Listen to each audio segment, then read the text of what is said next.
Guangsu Province. Hundreds of thousands of great mountains. On the rocky and majestic mountains, the Guangmyong cult is nestled. With their vicious demonic art and mysterious demon worshippers, they must be destroyed.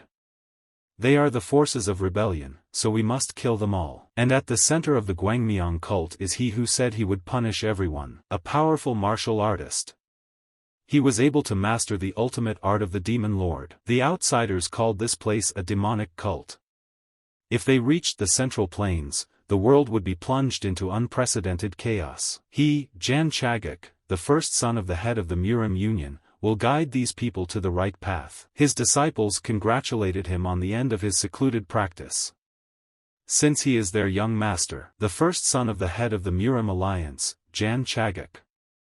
Or as they call him, the 10 strokes of the beast. He was so nicknamed for his ability to counter any fighting technique in just 10 exchanges of blows. So he began to boast the title of most skillful martial artist. At that time, the political situation within the Murim cult was like the calm before the storm. The desire of people to take the place of the next head was building up the intensity of internal conflicts and endless conspiracies. And outside of this unrest, there was an amalgamation of cults that deviated from the accepted teachings and began to call themselves the Apostate Association. Unfortunately, Jan Chagak was caught up in this wave of political turmoil and poison before he reached the age of 30. Opening his eyes, the boy screamed. The thought flashed through his mind, didn't he die from the poison? He wondered if this was a dream. The guy thought for sure he was going to die, but he'd been kidnapped.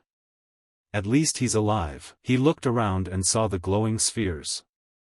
He thought that, judging by the fact that the walls were covered with them, he had been kidnapped by a rather rich and powerful organization. He realized that the circle of suspects who could pull off such a thing was quite wide. The possible kidnappers could not even be counted on all fingers of his hand. If you think about how chaotic the political regime was right now, it wasn't at all surprising that someone wanted to harm him, the first son of the head of the Murim Union. Seeing something that looked like a door, the guy approached it but realized the entrance was completely blocked. Not far from the exit, he saw a bag of grain balls. This is the ration used during training. Young Chagak realized that this should be enough for several years. There was enough air coming through the cracks of the walls. Weren't they going to kill him? If that was the case, they'll release him when they need him. The guy needs to focus on rebuilding. He decided to start by circulating his chi. He thought it would make them regret leaving him, Jan Chagak, alive. As soon as the guy started with his circulation, he was immediately struck by lightning. He wondered if it was the effects of the poison. It felt strange. The boy decided to quench his thirst first. When he came to the spring, Ian drank some water and then decided to wash his face. Suddenly, he saw his reflection in the water. The guy got scared, thought he was imagining things. He knew it wasn't his face. Looking at the features of his face, the guy thought he was a man or a woman. It occurred to him to look in his pants. He breathed a sigh of relief and realized he was still a man. Young Chagak realized that this wasn't his body. The internal energy was too impure. The guy couldn't feel a trace of his own art anywhere. He wondered whose body this was then. No matter how much the guy thought about it now, he wouldn't get an answer. Though a bit exaggerated, he, who was referred to as the most skillful martial artist, had never been in such a state of lostness before. The guy realized he needed to pull himself together. Even if the energy was corrupted, it was still there in this body. So, if he hadn't been kidnapped, the guy's mind had gotten into the body of someone who'd been practicing seclusion. He knew there had to be some clues. After walking a little further, the guy thought he'd finally found it.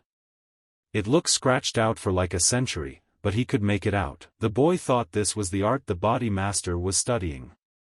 Truly perverse and strange. As he started practicing, he thought to himself, wondering who came up with it.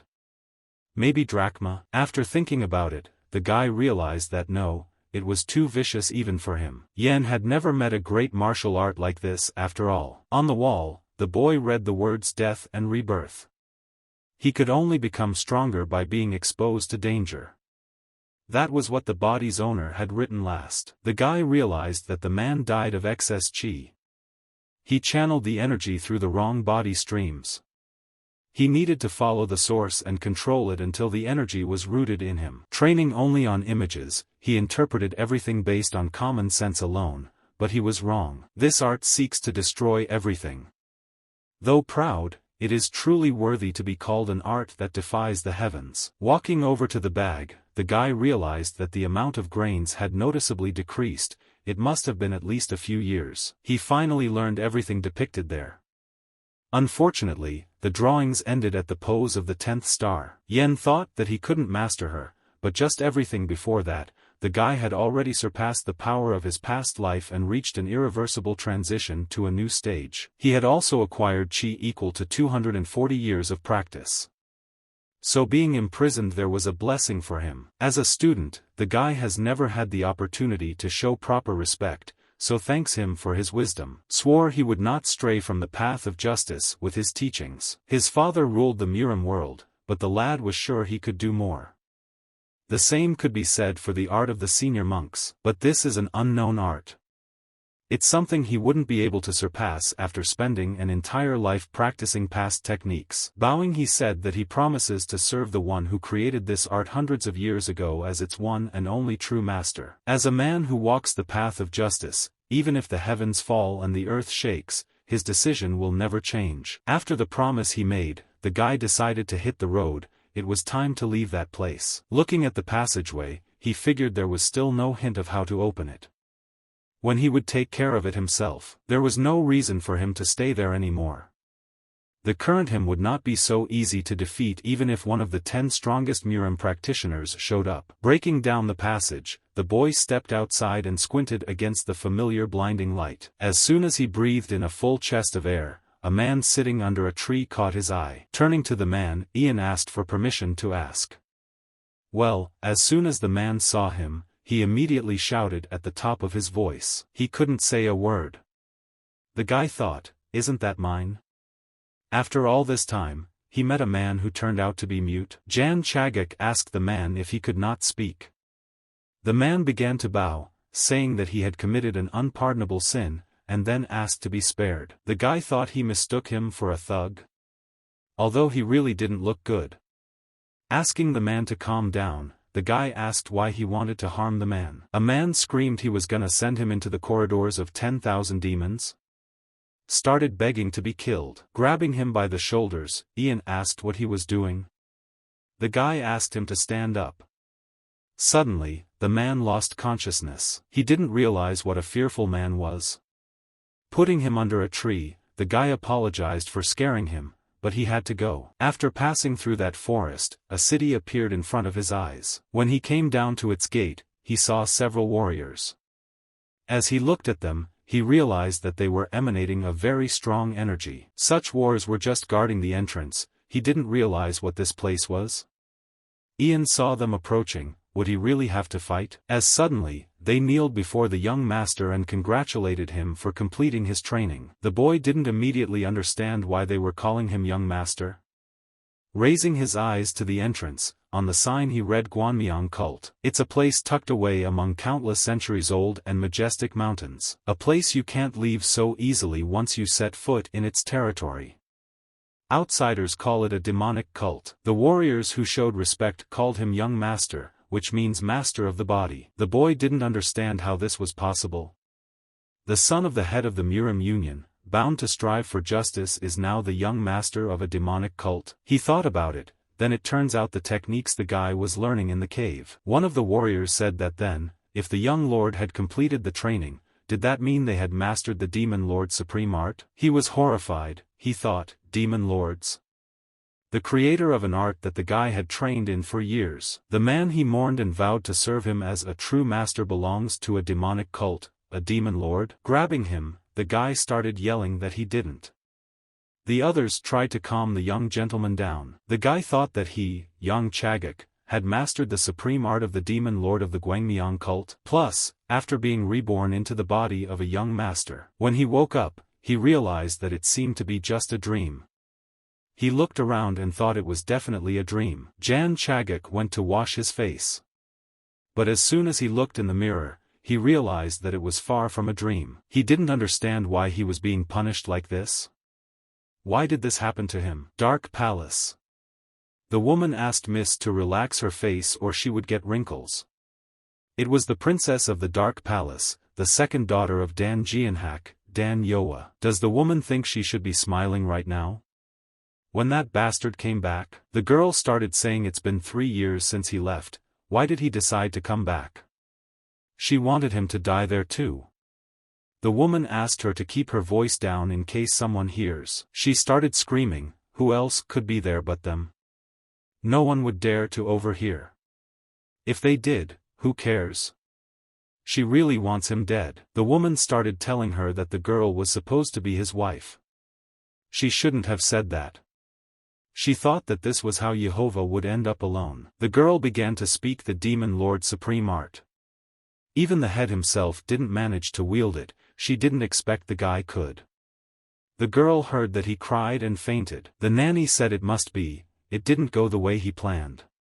Let her try to understand him without paying attention to others. Ywa asked why should she? He has accomplished nothing and is just using his status as a young master to have fun with other women. The woman said he was handsome. Wouldn't she want to forgive him for everything, looking at that face? She exhaled, thinking that she couldn't believe she'd thought the same thing a couple years ago. Her naive fantasies had been dashed the first time they'd met. She watched him from the side.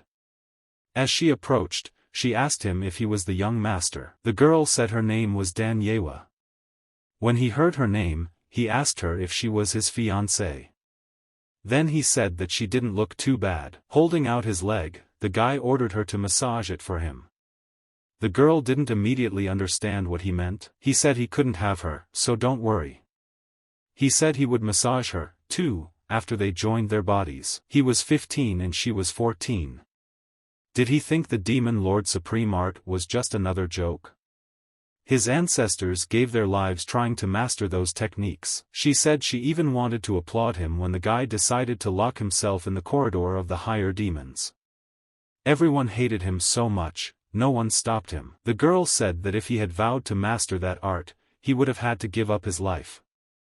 Why would he crawl out of the cave in tears after 3 years? And she's what they call an ice flower.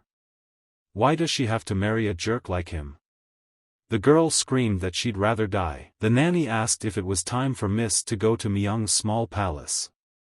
Who knows, maybe 3 years has changed him. The boy realized that it had been 4 days since he had regained consciousness. Only a few people came to visit him, even though he was a young master. But in the meantime, he's learned a few things. First, the owner of this body is the small Mayong cult leader, Ma Chongso. As it turned out, his behavior was not the best. Then he thought that no, his behavior was simply unacceptable. The locals call him the petty lustful spirit. He was strongly beckoned to have fun with women, and also used his status to go unpunished and act more horrible than an evil spirit. The guy hadn't hoped for much since they were demon rings, but come to think of it, he'd gotten the worst-case scenario. And secondly, he figured out why the guy could remain untouched for all the things he'd done. As it turns out, his father is the head of a demonic cult, one of those supreme beings that surpasses even 10 land masters. Demon Ma Taipyeong. Is it a joy to be able to call one of the strongest men on earth his father? Third, he learned that he is the only son of the head, and having that status, the guy is just an empty shell. It is unknown whether the owner of the body was indifferent to everything or just plain stupid, but he lived his life without putting in an ounce of effort. Although he had studied martial techniques, but he wasn't good at them, and his social skills could be called negligible. The small Mayong palace was the only thing he had. Hearing the conversation of the bowman passing by, the guy only sighed. They were discussing whether the young master was now a kite without a string. Since he hadn't managed to fully master the Demon Lord Supreme art, the chapter wouldn't leave him alone when he returned. They saw Ye Yuljin as the next head. Then the girls realized that they had to keep their voices down, because someone might hear them. The guy thought he had already heard everything, but after all, he shouldn't blame them too much. These are words worth hearing from the body's owner, Ma Qianso. He pondered the kite without a rope. Even if the guy wasn't ruined by excess chi, he still didn't have long to live. The only thing reassuring at that point is that he's only 19 and it's only been 3 years since his death. Figures that even if he returns to the Muram Alliance, after taking one look at his species, who would even choose to say hello. It would be extremely surprising if he managed to keep his own life story. After spending the last few days like a madman, he didn't have it in him to be angry. It's not like him to worry about what's already happened. The guy realized that right now, he had to accept it. Looking in the mirror, he turned to Machongso, saying that it didn't matter how he had lived before. The guy will live his own way, like young Chagak. Suddenly, the image in the mirror replied that let him try. It's still a demonic cult, and he's the young master, Ma Kianso. He'll see if the guy can last as long as young Chagak in that place, will be watching him. Suddenly, the door opened. Seeing a girl, he asked who she was. With anger in her eyes, the girl asked who she was. The guy realized he shouldn't talk so politely while in this body. Old habits are hard to break. He asked who the hell she was. The girl shouted and asked him if he had forgotten her face already. The lad realized that if they were close enough that this particular one could so easily visit the young lord's chambers, then this was not their first meeting. After looking her over from head to toe, he realized that the girl was wearing normal clothes and comfortable shoes. A young girl who can enter Mayong's small palace if she wants to. The guy thought she was his maid. He said he was deep in thought. He said he'd step back, she could get on with her work. The girl yelled out what was he talking about. Young Chagak asked if a mere servant girl was asking him what she should do. Is she not a timid person, or is she just stupid? He said either way, she's wrong. Let her clean up and get out, that's her job. Furious, she asked did he just call her a mere maid? He realized that he shouldn't prejudge people based only on their work, but the image in the mirror was still repeating that it was a demonic cult.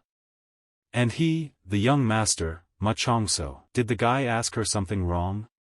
As a host, he's only asking to fulfill his duties. When he turned around, he saw that the girl was crying. The boy wondered if he had been too rough. Right before his eyes, she turned her back to him and walked toward the exit. When she got outside, she slammed the door loudly. Wiping her tears, she thought, do they really want a girl to marry someone like him? She'd rather die. Young Chagak thought that apparently even the servants of this cult are quite impulsive. Suddenly, his stomach made the characteristic sound of hunger. He wondered if he had let her go too quickly.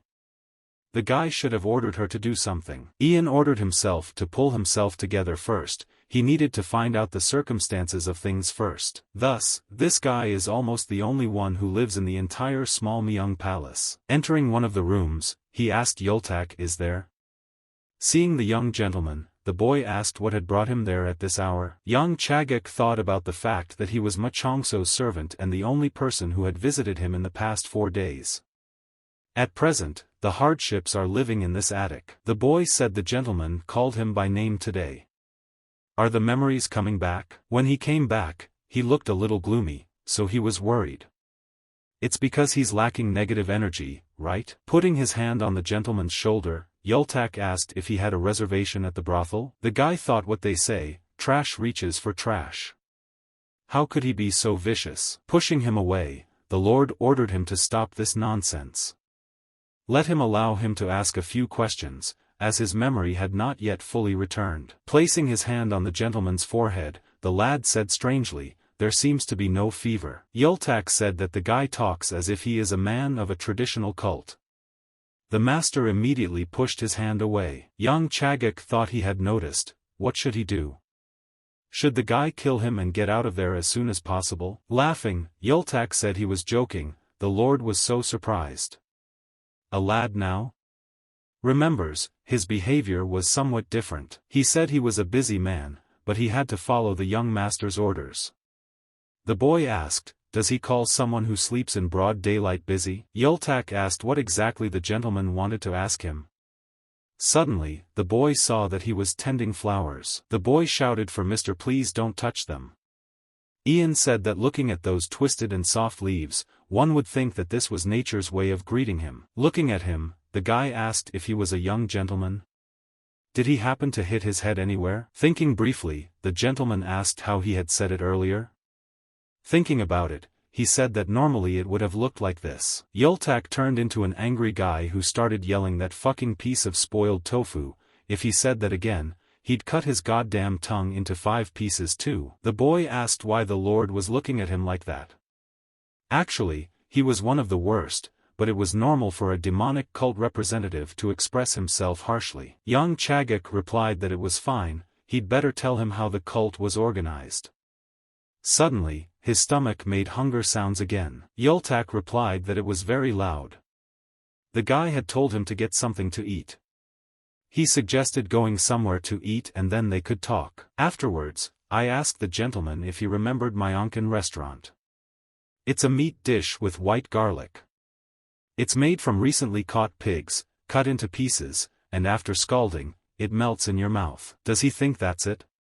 After a serving of rice soup with egg yolk and corn from the south, it gets so warm inside. The master immediately started pushing him outside, saying it's time to go since the guy wants it so badly. Suddenly, Yultak said he remembered the restaurant was closed today. He suggested eating somewhere else.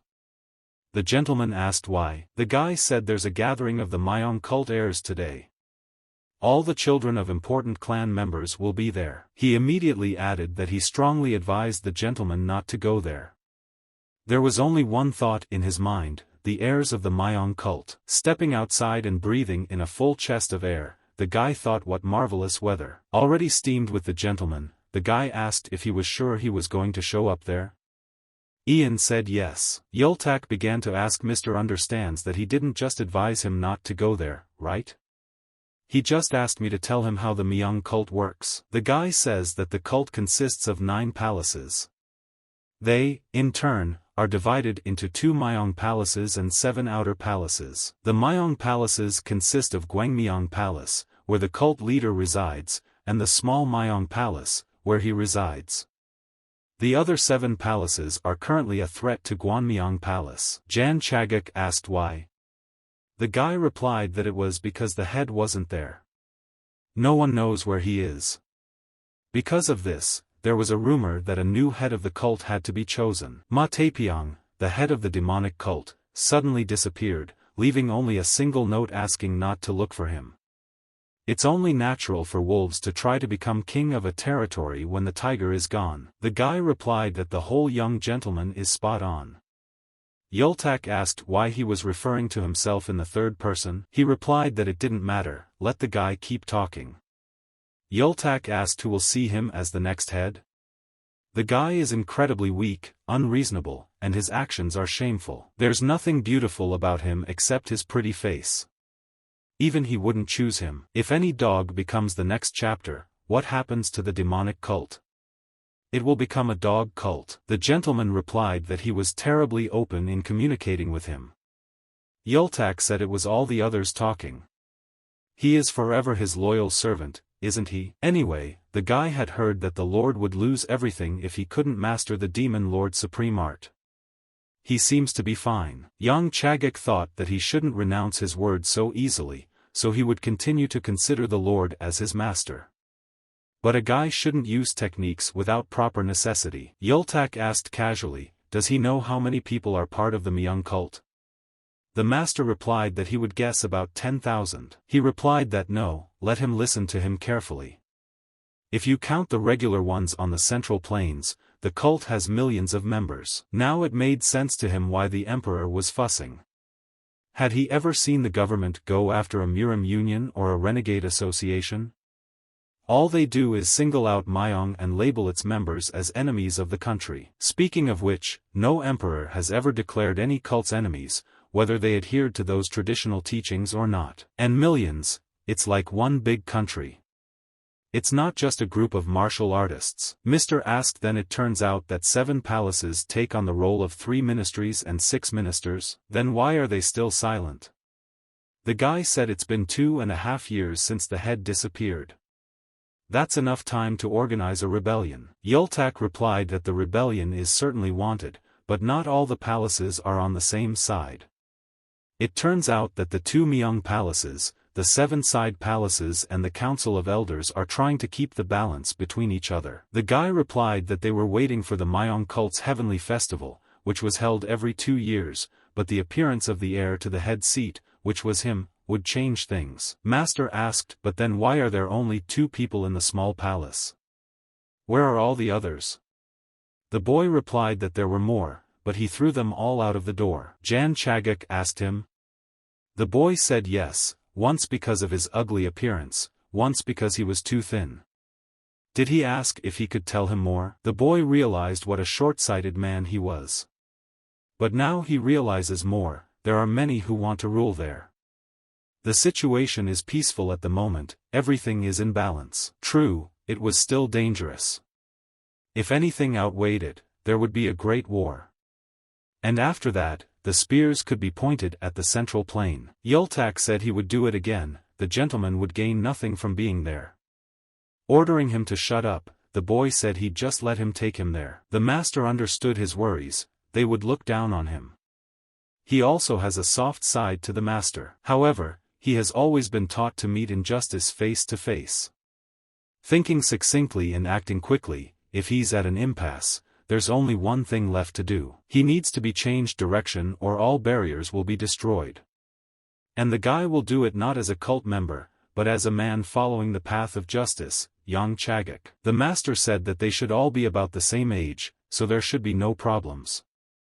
The boy told him that it was not what he thought. Yang Chagak said that everything was fine.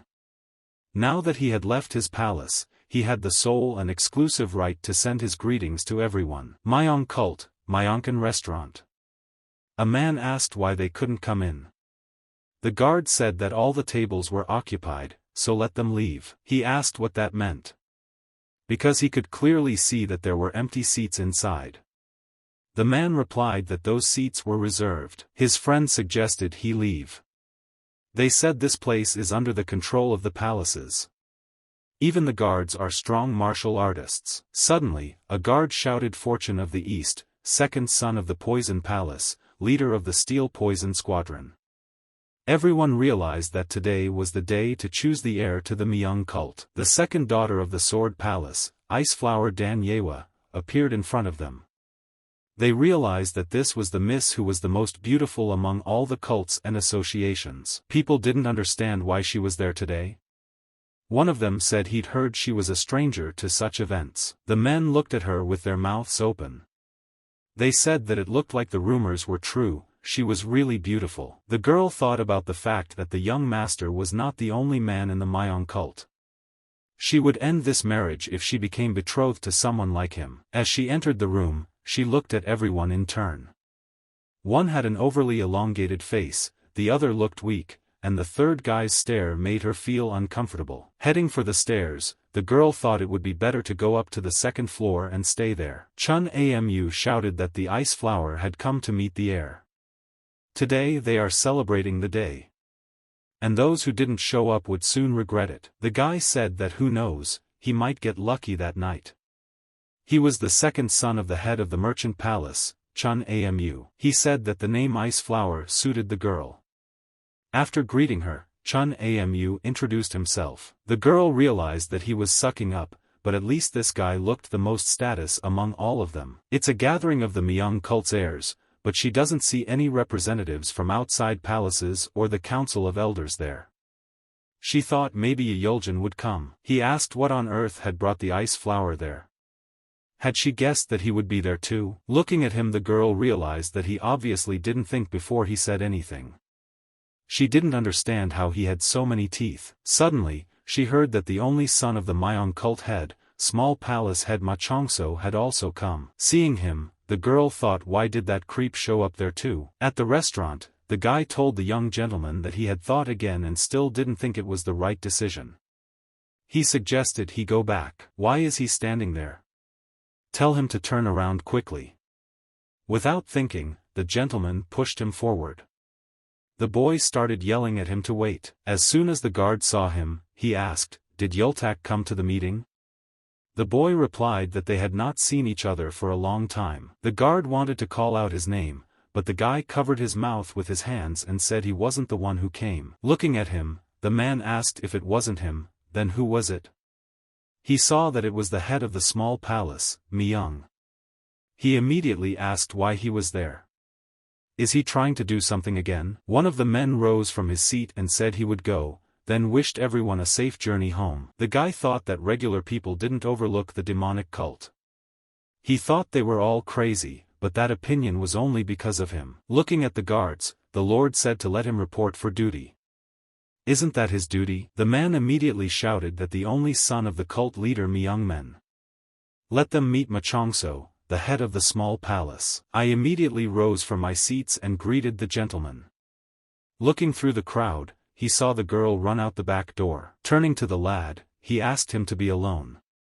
Yultak immediately asked the young gentleman where he was going. Running away, the girl didn't understand why the hell he was there. Turning around, she asked why he was following her. Seeing him, the girl was frightened. She tried to attack, but suddenly her legs got tangled and the girl started falling. He caught her in time. The boy thought this is what it means to be in a demonic cult. Whether he was an errand boy or an employee of the Mayong palace, you couldn't find someone there who didn't know martial arts. Anyway, this girl is very unpredictable. Looking at him, she asked the guy to let her go. He realized that keeping his hand on the girl's waist for too long was unacceptable. As soon as the guy let go of her, she immediately fell. She shouted that he had lost his mind. The master replied that it was an accident, she had seen it herself. Jan Chagak replied that he thought the girl would fall, but let go because he thought it was very rude of him to hold her by the waist for so long. Moving closer to the girl, he asked her if she was okay. Her face showed that she was surprised. The guy realized that it looked like he was being too polite again. He started to say that if she wanted to continue being his maid, she should take care of the hands that cleaned his room. The girl started yelling. Is he doing it again? Young Chagak realized that even though it is a demonic cult, and her harshness in speaking out is like a wild cat, he must try to correct this behavior. The gentleman replied that she could say whatever she wanted. But looking at such a nasty person, one can say that she will get herself into trouble wherever she goes. He realized that the demon cult was shrouded in darkness, so let her stay in the small palace. That way the guy could protect her while being close to her. Dan Ywa asked should he be worried about her.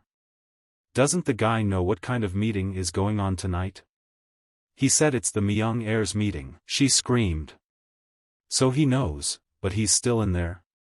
If he doesn't want to cause more trouble, he can go back to his little palace. Jan Chagak asked if a man is constantly running away from problems, how will he be able to complete anything? She doesn't have to worry about him at all. The girl asked him what he thought, that she was worried about him. The guy replied that she seemed worried about him. But it's okay, he's fine. After yelling that she wasn't worried about him, the girl turned around and started to run away. The guy thought she was always so contradictory in expressing her emotions, or was she just inexperienced? Speaking of which, he wonders if she's okay. He hopes this girl isn't too upset with him. Looking up into the sky, he thought to let Yong So wait for him as his brother. The guy promises to return. Dan Ywa didn't understand why he was acting and talking as if he had become a good person. Surely the guy hadn't hit his head. The girl immediately pictured him in front of her eyes. Waving her hands, she began to shout for him not to smile at her. She was angry with him. Looking at the restaurant, the only question in her mind was why had he come after all? Was the word on his mind? Yultak asked the gentleman where he had gone. The guy replied that he was in the restroom. At him, the guy asked so suddenly. The gentleman replied that he knows, it can't be controlled, it's time to go now. Chun Amu began to say what he heard. He was in the 10,000 demons corridor. He wondered if the guy had made any progress in learning the martial art. He's surprised they decided to visit such a humble place. If the guys came for the women and excitement, don't you think they'd be better suited to the outskirts of the slums? Yultak replied that the man should watch his tongue. The man replied that the guy keeps grabbing for a holy life preserver. That's the reason his family abandoned him. Doesn't he realize that? Isn't the guy ashamed of embarrassing his family like that? Seeing his dish, the gentleman said it looked good, the oily sheen pleasing to his eye. Suddenly, the boy turned to the gentleman. Young Chagak asked if he was interrupting him. After apologizing, said the guy could continue his conversation. Chun Amu said he looked at them and realized that someone needed to see a doctor. He asked if he could get a doctor. Seeing the questioning look on the guy's face, He went on to say that they were now in a bad mood because someone as modest in stature as him was saying something like that. Turning to his subordinate, the gentleman asked who it was. The guy said his name is Chun Amu. He is the son of the head of the merchant palace. The guy's no better than a yard dog. The lord had the trade palace on his mind, he should give him a good welcome. Looking at him, the gentleman asked, does this restaurant really serve food even to dogs? Cracking his chair, he looked at the young gentleman and asked the guy, doesn't he know what tact is? Or is he out of his mind? Much has changed since the lord left to study martial arts in the cave. Is he sure he can behave like that in a place like this? The master thought he wasn't wrong. Machongso was irritable and always relied on his father, and he didn't have that support now. The fact that this type is acting like a provocateur suggests that he has prepared for his return. What's the guy's power of influence? He asked for details about it. Yultak replied that if they are talking about a strict hierarchy, he has the second highest position of Mayong, and within reason a guy can personally punish others right on the spot. Also has the right to use the armed forces of the small palace. Young Chagak thought that means he occupies a place between the supreme judge and the emperor. A lord cannot, for example, order someone to be beheaded. Only the emperor has the right to do that, so he could safely teach the fool a lesson. Yultak asked the young master, he's not really going to kill him, is he? They will have a lot of problems later. The master replied that he heard him perfectly well, let him go back. He said he would punish him, he would kill him. The guy shouted that right, that dumbass should get what he deserves. The one with the big mouth like a hippopotamus jaw and the bulging eyes like a fish. The master saw him grab the cup in his hands and swing it. He thought that, judging from the tension of his muscles and the angle of his arm, he was going to throw it to his left to scare him. So he doesn't want to seriously hurt him because he'll have to answer for it. The lord grabbed Yultak and pulled him sharply to himself, thus covering himself from being hit by the cup. Turning to Chun Am, the gentleman asked him if the merchant palace was making an attempt on him. The boy replied that it was nonsense. The master asked how else. He had just tried to kill him, hadn't he? If his servant hadn't saved him, the master would have died. Or instead, was he targeting the young master in his place?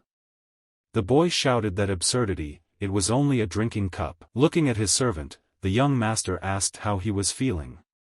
The boy replied, can't he see he's in a hell of a lot of pain? The gentleman said that as he sees it, the boy is on the verge of death. The evidence is ample. Should he call and tell the council of elders about this situation, or would it be better to visit the head of the merchant palace right away? Just as the gentleman thought. Children of prestigious palaces fear not the anger of the public, but the anger of their parents. He doesn't know how the ignorant young lord would react to this, but the boy is different. Looking at the others, the gentleman asked if they were also in cahoots with him. The boys replied that they were not, they had just come for dinner. One of them said that then they were in a hurry to go somewhere, then asked if they could go. The young gentleman replied that of course. Looking at Chun Ama, the lord asked why he was still standing there.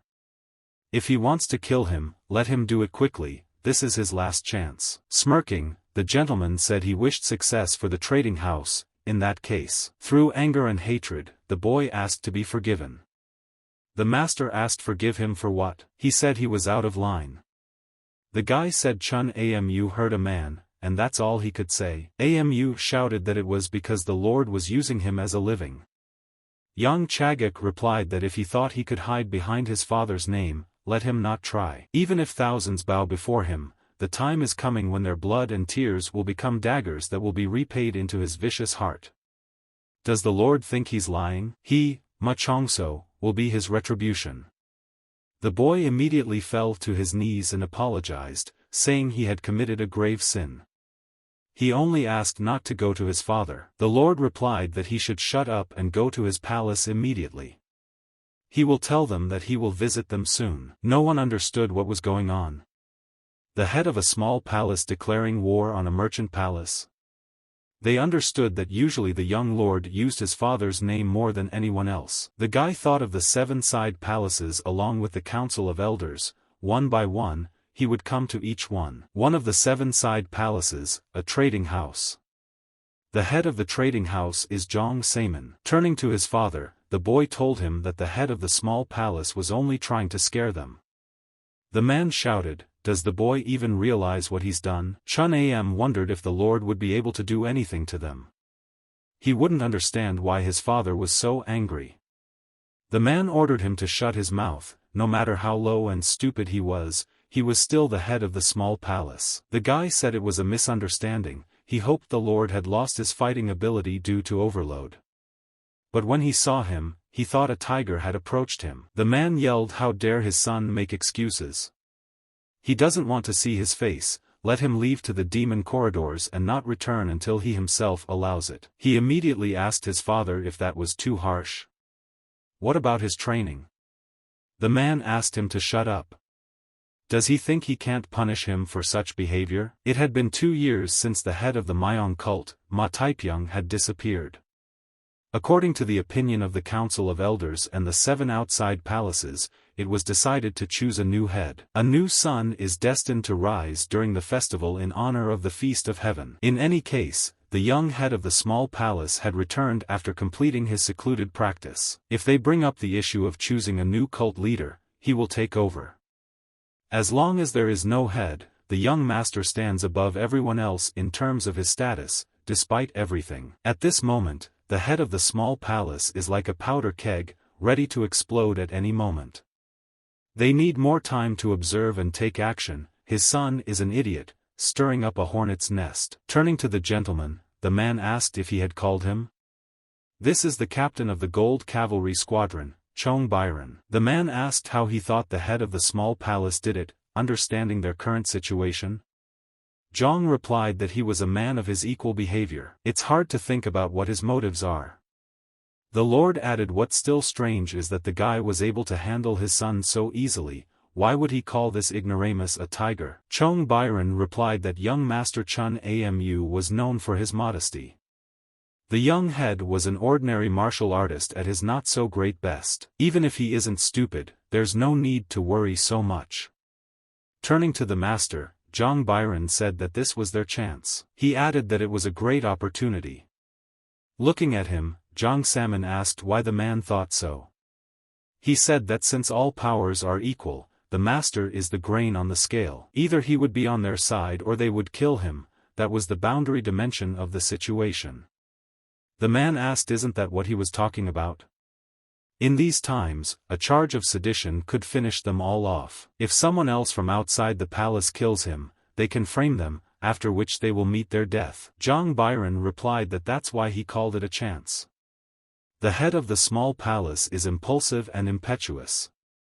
If they greet and gift him well, they can earn his trust. The man asked if he wanted to defend the young master.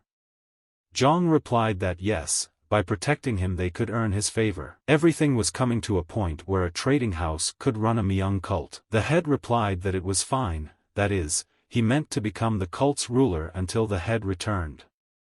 If, of course, he returns. He ordered the man to bring the sacred sword of demonic flame. Chong replied that it was one of the 5 divine treasures of the cult. The gentleman replied that they wouldn't do anything with it. Then he decided that he would bring it himself. To catch big fish, they must use big bait. The young gentleman realized that they would think that the trouble in the restaurant was a rash move. They would be busy calculating their next moves. If he must live the rest of his life in this body, it would be better for him to run the demonic cult himself and bring peace to the Central Plains. Thus, the trade palace is ideal as a first goal. Economic support is needed to implement the plans. The current problem for him is the lack of sufficient strength. He won't be able to topple mountains on his own. The guy has to find people who aren't part of anyone's army. The only warrior under the roof of Mayong's small palace is. Entering the young gentleman's resting place, Yultak asked how he could sleep after what had happened. He replied that he was meditating, not sleeping. The lad asked the question again, since when has he been doing this? Very good timing on the part of the gentleman, I might add. Rather have her go to the second naked house and say it was all a joke. They could be in big trouble. The boy replied that he was dead serious. Did Yultak think the master was joking? He asked if the master wanted to be locked in the corridors again. Why piss off 7 outside palaces when the head of the cult is absent? The Lord replied that the guy had crippled him, he would take care of his men. Yultak shouted that it was the master who pushed him. Jan Chagak replied that he should not thank him. More importantly right now, could the guy bring the records that spelled out the entire hierarchy of the Mayong cult? Yultak asked the records. Does he mean the hierarchical records of the Mayong cult? The guy could certainly get them, but did he need them right away? Jan Chagak answered that yes, right now. He needs to know who he can turn to in order to fill the small palace with the people he needs. Looking at the boy, the gentleman asked him what he was waiting for. Nudging him, he began to say that he would escort him out. Yultak kept trying to find out what he wanted to fill. Jan Chagak replied that he wants to fill the palace houses. There are 11 empty houses in the palace, not counting him. The boy asked if the Lord had eaten something wrong. He said it's too quiet, even though it's where the young master lives. And he said he was bored too, right? Yultak started shouting that the gentleman had done enough yesterday and now he wanted to do this too. Is this his way of throwing a tantrum? Jan Chagak replied that he would certainly prefer that others roll. Turning to the young gentleman, the lad replied that this was not something that should be taken so lightly. They might not consider Chun Amu, but if he implicated the people of the small palace, the 7 outside palaces and the council of elders would not leave him alone. Turning to the boy, the gentleman asked who he was. Yultak asked, does it matter now? When he wants to make a buffoonery again. Jan replied that he would ask him again. Jan Chagak asked the boy again who he was. Yultak replied that he was the head of the small palace. Then the question was repeated, does the head need anything else? The boy realized what was going on. Pointing to his belongings, he ordered the gentleman to change his clothes. They don't need any extra attention in the city. After looking at the things, Jan Chagak asked the boy, only have these clothes? Yultak replied that he liked black. Walking down the street, the gentleman asked, is this the night market? Yultak said no. Then the gentleman asked if he knew where they were, didn't he? It's 100,000 great mountains. He certainly didn't count himself, but the peaks are truly an infinite number. The cult members live on only 7 of them. Gwangmyeong Palace and the smaller Mayong Palace are located on the largest peak, the peak of the sun, greedily receiving a good portion of the sun's rays. Then comes the peak of the moon, flame, waters, wood, steel and earth. The peak of the sun has everything except what is not on it. The head is content with all that is necessary. But for the other palaces, not all is so happy. A lot of people have to go to the market there at the top of the waters. And how does it work there? Some come in the evening, some at night, some in the morning. So the market is open all the time. The Lord realized that he had no idea that cultists had to go through such a thing. It must be difficult, especially for those who are not skilled in martial arts. He asked, hadn't you thought of going down the mountain to buy something? Yultak asked to go down from the peaks. If they go down, they will be attacked by the Renegade Alliance, the Muram Alliance, and the Emperor himself. How can they go down? That's because a demonic cult has affected the Central Plains, several times over. All they have to do is stop it. Yultak replied that he meant they might want to come down. But the Emperor had counted the demonic cult as enemies without any justification. They were just fighting to survive. After apologizing, the gentleman asked the guy didn't think their actions were too barbaric to be considered self-defense. Turning to the young master, the lad said he shouldn't talk like that. The guy said the whole world had heard about the shame of the lusty little demon. Whose side is he on? Thinks now that he's a young lord of a demonic cult. Speaking of which, the guy forgot about it, but having a nickname stuck to his personality is a nasty problem. Even if he finds someone, will people want to follow him? Going up the stairs, the gentleman asked if they had arrived yet. Yultak replied that they were almost there. In any case, how could his servant not be tired of this? Yultak told the young master that they had come, it was there. It was the Gwanmyeong Library. The guy said this place is known to those who listen to gossip. It's as good as a mystical palace. Once inside, they saw an old man. Yultak asked him if there was anything to see today. The old man immediately asked where they had come from. The boy replied that there was light, but it was very dim. The old man would ruin his eyesight if he read like that. As soon as he saw the gentleman, he immediately replied that he didn't know if there was anything to see. Yultak replied that there must be something. Then he asked how things were at the market. The old man replied that there were different markets there. Which one were they talking about? The guy replied that they were talking about that one, of course. The gentleman thought, what is this meaningless conversation? Glaring at them, the old man asked them to wait, then kicked them outside the library. Yultak started yelling, why did he put them out the door? Doesn't the little glow know? They came from over there. After opening a passage in the floor, the old man went down there. He came to the door and said that they seemed to have come from the small palace of Mayong. Then he asked what they should do. A voice outside the door asked if they had come in person. The old man replied that he had put on a robe to hide himself, but the beauty of his face could not be hidden. It is undoubtedly a young gentleman. He asked what could have happened at the Celestial Demon Gallery. First trashing the restaurant, now showing up at his place. The old man replied that his aura was different from before. But he had always been someone whose actions were hard to predict. The man added that it was neither the Merchant Palace nor Guanyin Palace, but himself. The old man replied that he had asked for a list of names. The man asked if he wanted the hierarchical records of the Murim Union? Or unrelated unions. He replied that no, the young master wanted to see the records of the Mayong cult's records. The man replied that it was even harder to understand. The head of the small palace wants to see the records of the Mayong cult. The old man asked what they should do. He replied that he had met him himself. The old man immediately started asking questions. Would he meet him himself? Would the man be all right? The one replied that he was nicknamed the problem bastard. Even if he had eyes, he wouldn't be able to recognize him. The old man replied that in any case, if he recognized him. The man replied that then it would be even better. If he does turn out to be capable of something, they will find it in their favor. The head of the small palace is on the verge of his rotten life. The boys kept standing and waiting outside as suddenly the door to the library opened. Yultak asked the old man if he'd figured it out after all. Why did you do it then? The old man silently continued down the stairs. The guy started to say it was his first time there. Did they manage to hide such a place? Standing in front of the door, he said the guests had arrived. As soon as the voice ordered them in, the door opened immediately. Once inside, the boys noticed a lot of painted portraits around.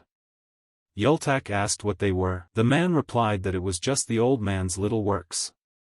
After greeting the young master, he bowed. Jan Chagak hadn't said anything yet, but he already recognized him.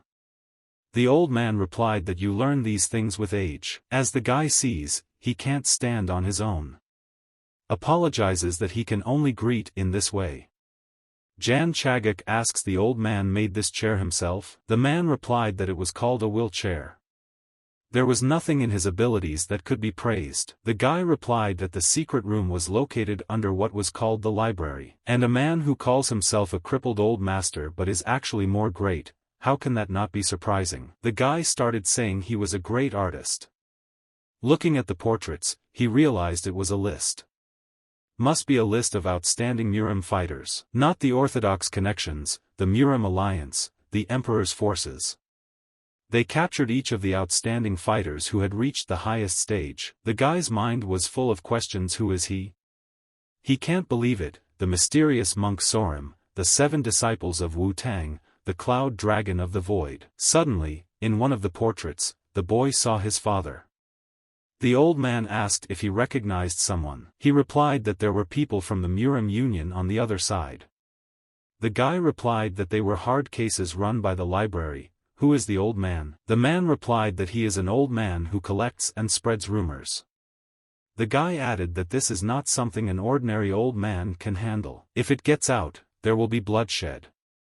The old man replied that that was why he was hiding there. Jan Chagak said just because he has a roof doesn't mean there's no sun. If evil needs information, will he tell the same? An old man shouldn't be doing this just for his own pleasure. The man asked the young lord worried about the central plain.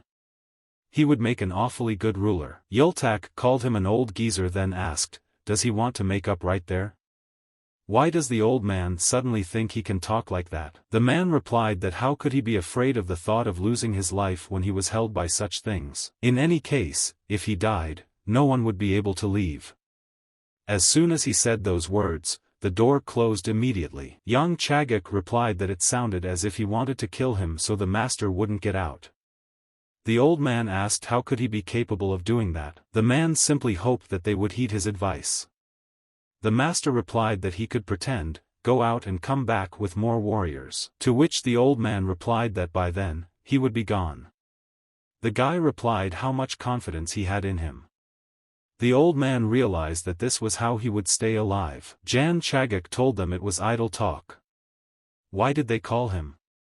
They could have given him a leaf upstairs. The old man replied that he had come himself, so why did the young master need the Mayong cult? The guy realized he's good at reading. An unconvincing lie won't solve anything. He replied that he wanted the martial artists to live in the small palace. The old man interjected, at the small palace of Mayongkan? Is that why the master stopped at Mayongkan restaurant? He didn't find any capable people. The guy replied that they had cozy homes, they didn't need it. He hoped to gather those who did not belong to any associations. The old man was puzzled and then asked the boy if he meant to increase his influence. Jan Chagak replied that he just wanted to fill the empty rooms. With a smirk, the man inquired, does the gentleman not know what times are like now? Or does he look down on them? The lad replied that if he suffers, whether he goes or stays in the palace, he has no reason to do nothing. Turning to him, the man said that this path could lead him to death. Looking at the old man, the gentleman asked if he really thought so. Without thinking, he asked him his name. The old man replied that his last name was Tong and his first name was Jagal. Only one name immediately popped into the boy's head, Jagalton. He began to reminisce about everyday life from the past. The man asked why he should not give up martial arts and go to Gukshagam with him. The guy replied that he shouldn't let Sunbei talk nonsense. He'd better give him the Black Dragon aquaculture plan. He doesn't have much time, the Ark is calling. The man replied with manners. Let him keep it, avoid murder if possible. The guy told him to stop picking on him. Let him go get some air. And why are there no windows? The man replied that asking too many questions could cost him his life. A man of the Jagalton secret alliance, unrivaled in intellect. He has been dubbed the rebirth of the first ancestor. A man who was briefly called the first brain of the central part of the world because of the publication of the white paper of the secret union of Murim. He was his Sunbei, the one who cared for him the most when he first joined the Murim alliance. They had been friends for a long time. It was fun to study martial arts together. Suddenly, the guy immediately remembered the scar on his arm. When he looked at the old man's hand, he saw it. Then he wondered if it was really his scar. He didn't understand why Sunbei was on a 1,000-year-old mountain in Gwangmyeong Library, and even in a secret room. The guy said he couldn't believe it. If he's a Jagalton, he must be in his 40s. Puzzled, the man asked the young gentleman, does the young gentleman know him? Now he wondered if the young gentleman was the real young gentleman. The guy answered once in his own words, unnecessary questions could cost him his life. The old man couldn't believe his ears. He said he had been disrespectful and then apologized. Jan Chagak then asked why he was there. The old man replied that no one knows who will be there and where he will go. He is there because his destiny took him there. Yultak asked the young gentleman if he knew him. The boy replied that he didn't he bring him there? The lad replied that yes, but this was the first time he had seen him. He is a Jagalton, isn't that a faction? The young gentleman replied that it was impossible. Does he think he's the only one with the last name Jagalton? The guy immediately replied that if it was a faction, they would have split long ago. Asked if he could ask him something. Why did the young gentleman go there? If he didn't know, he wouldn't have come. The 7 outside palaces, the Elder Council, and Gwangmyeong Palace began to follow him. They even declared war on the merchant court. The further a guy stays there, the more changes. Young Chagak thought sitting there alone for a long time is definitely Sunbei. He replied that he was watching them, not the other way around. As soon as the old man pulled the rope, a huge cloth opened up. The boys realized that it was a Mayong cult sheet. Jagalton said that originally, only 2 words were written on the sheet about the young gentleman. Did the boy know which ones? Those were Guan Cha's words, which meant man is crazy. Yultak said just let him look at him. He'll break every bone in his body. Then asked the man finished talking. How dare he joke in front of the young master? Turning to the boy, the young gentleman asked him to fetch him some water. His throat was dry, so let him go and fetch a bucket of water. After he sent his assistant to fetch water, turning to the old man the guy said let him continue. The man replied that after their visit, you have to rewrite the sheet. The old man thought he knew everything. But now, he thought he couldn't stay there forever. The boy asked why all of a sudden. The man answered what he had been told, the gentleman was foolish and untalented, but as clever as anyone. Though he was a lunatic, he was a gentleman, can't you see that? If he's now thinking about why the old man mentioned treason in the 7-side palaces, it's to protect himself, and about the trading palace, he needs wealth, not their power. Plus, if he didn't find them right away, it makes the situation more dangerous.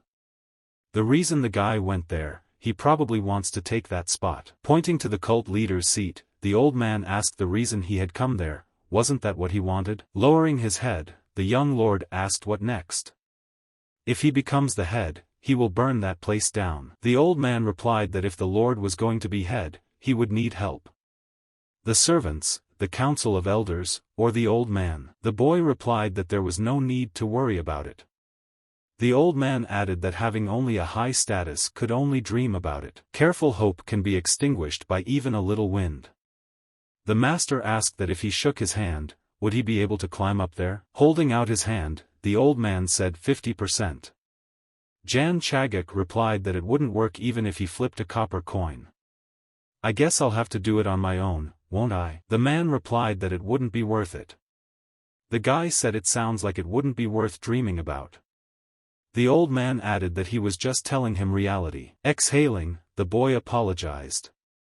Jagalton didn't know what he was talking about. The young gentleman replied that he wasn't going to climb up there. The man asked would he really do this to save his life? The gentleman replied that the centuries-old mountain looked conquerable, but it was only a small corner of the northwest. But if you don't look from the outside and only look from the inside, it's just their greed. Even if you climb up, it only looks like a tiger. Instead, the guy will change it. The old man was surprised. After all, he doesn't want to become the head, but to change a demonic cult. He said he thought it was arrogant. Does he think he can hold his own? It's not solved by cutting down a tree. The gentleman replied that it was all the same, he would climb to the top. Planting flowers or climbing with his help, what's the difference? Jagalton is clear that the gentleman is not insane, but a fantasizer. Now a man without conditions can change the religion of the cult. It's a demonic cult that worships magic. With modest strength in the martial arts. What a rude thing to say. Jagalton told the gentleman he must buy a share. Let him take his hand. The old man will take the responsibility of making the lad the head. It's better than falling into the hands of scoundrels. I mean, it's not like we don't have to sacrifice anything. The old man added that he would make his life easier. All the gentleman had to do was to give his rights to him and then he could live as he pleased. Young Chagak wondered Sunbei had such a future, how could he fall like that? Does he really want to become the temporary ruler? Where did Zhongduan's spirit disappear to? If he's forgotten who the guy is, let him find out. The young master asked why the old man was so sure it wouldn't work. He would change the demonic cult with his own hands. The old man struggles with empty desires, blocking his path, then he strangles him. Jagalton fell on his knees.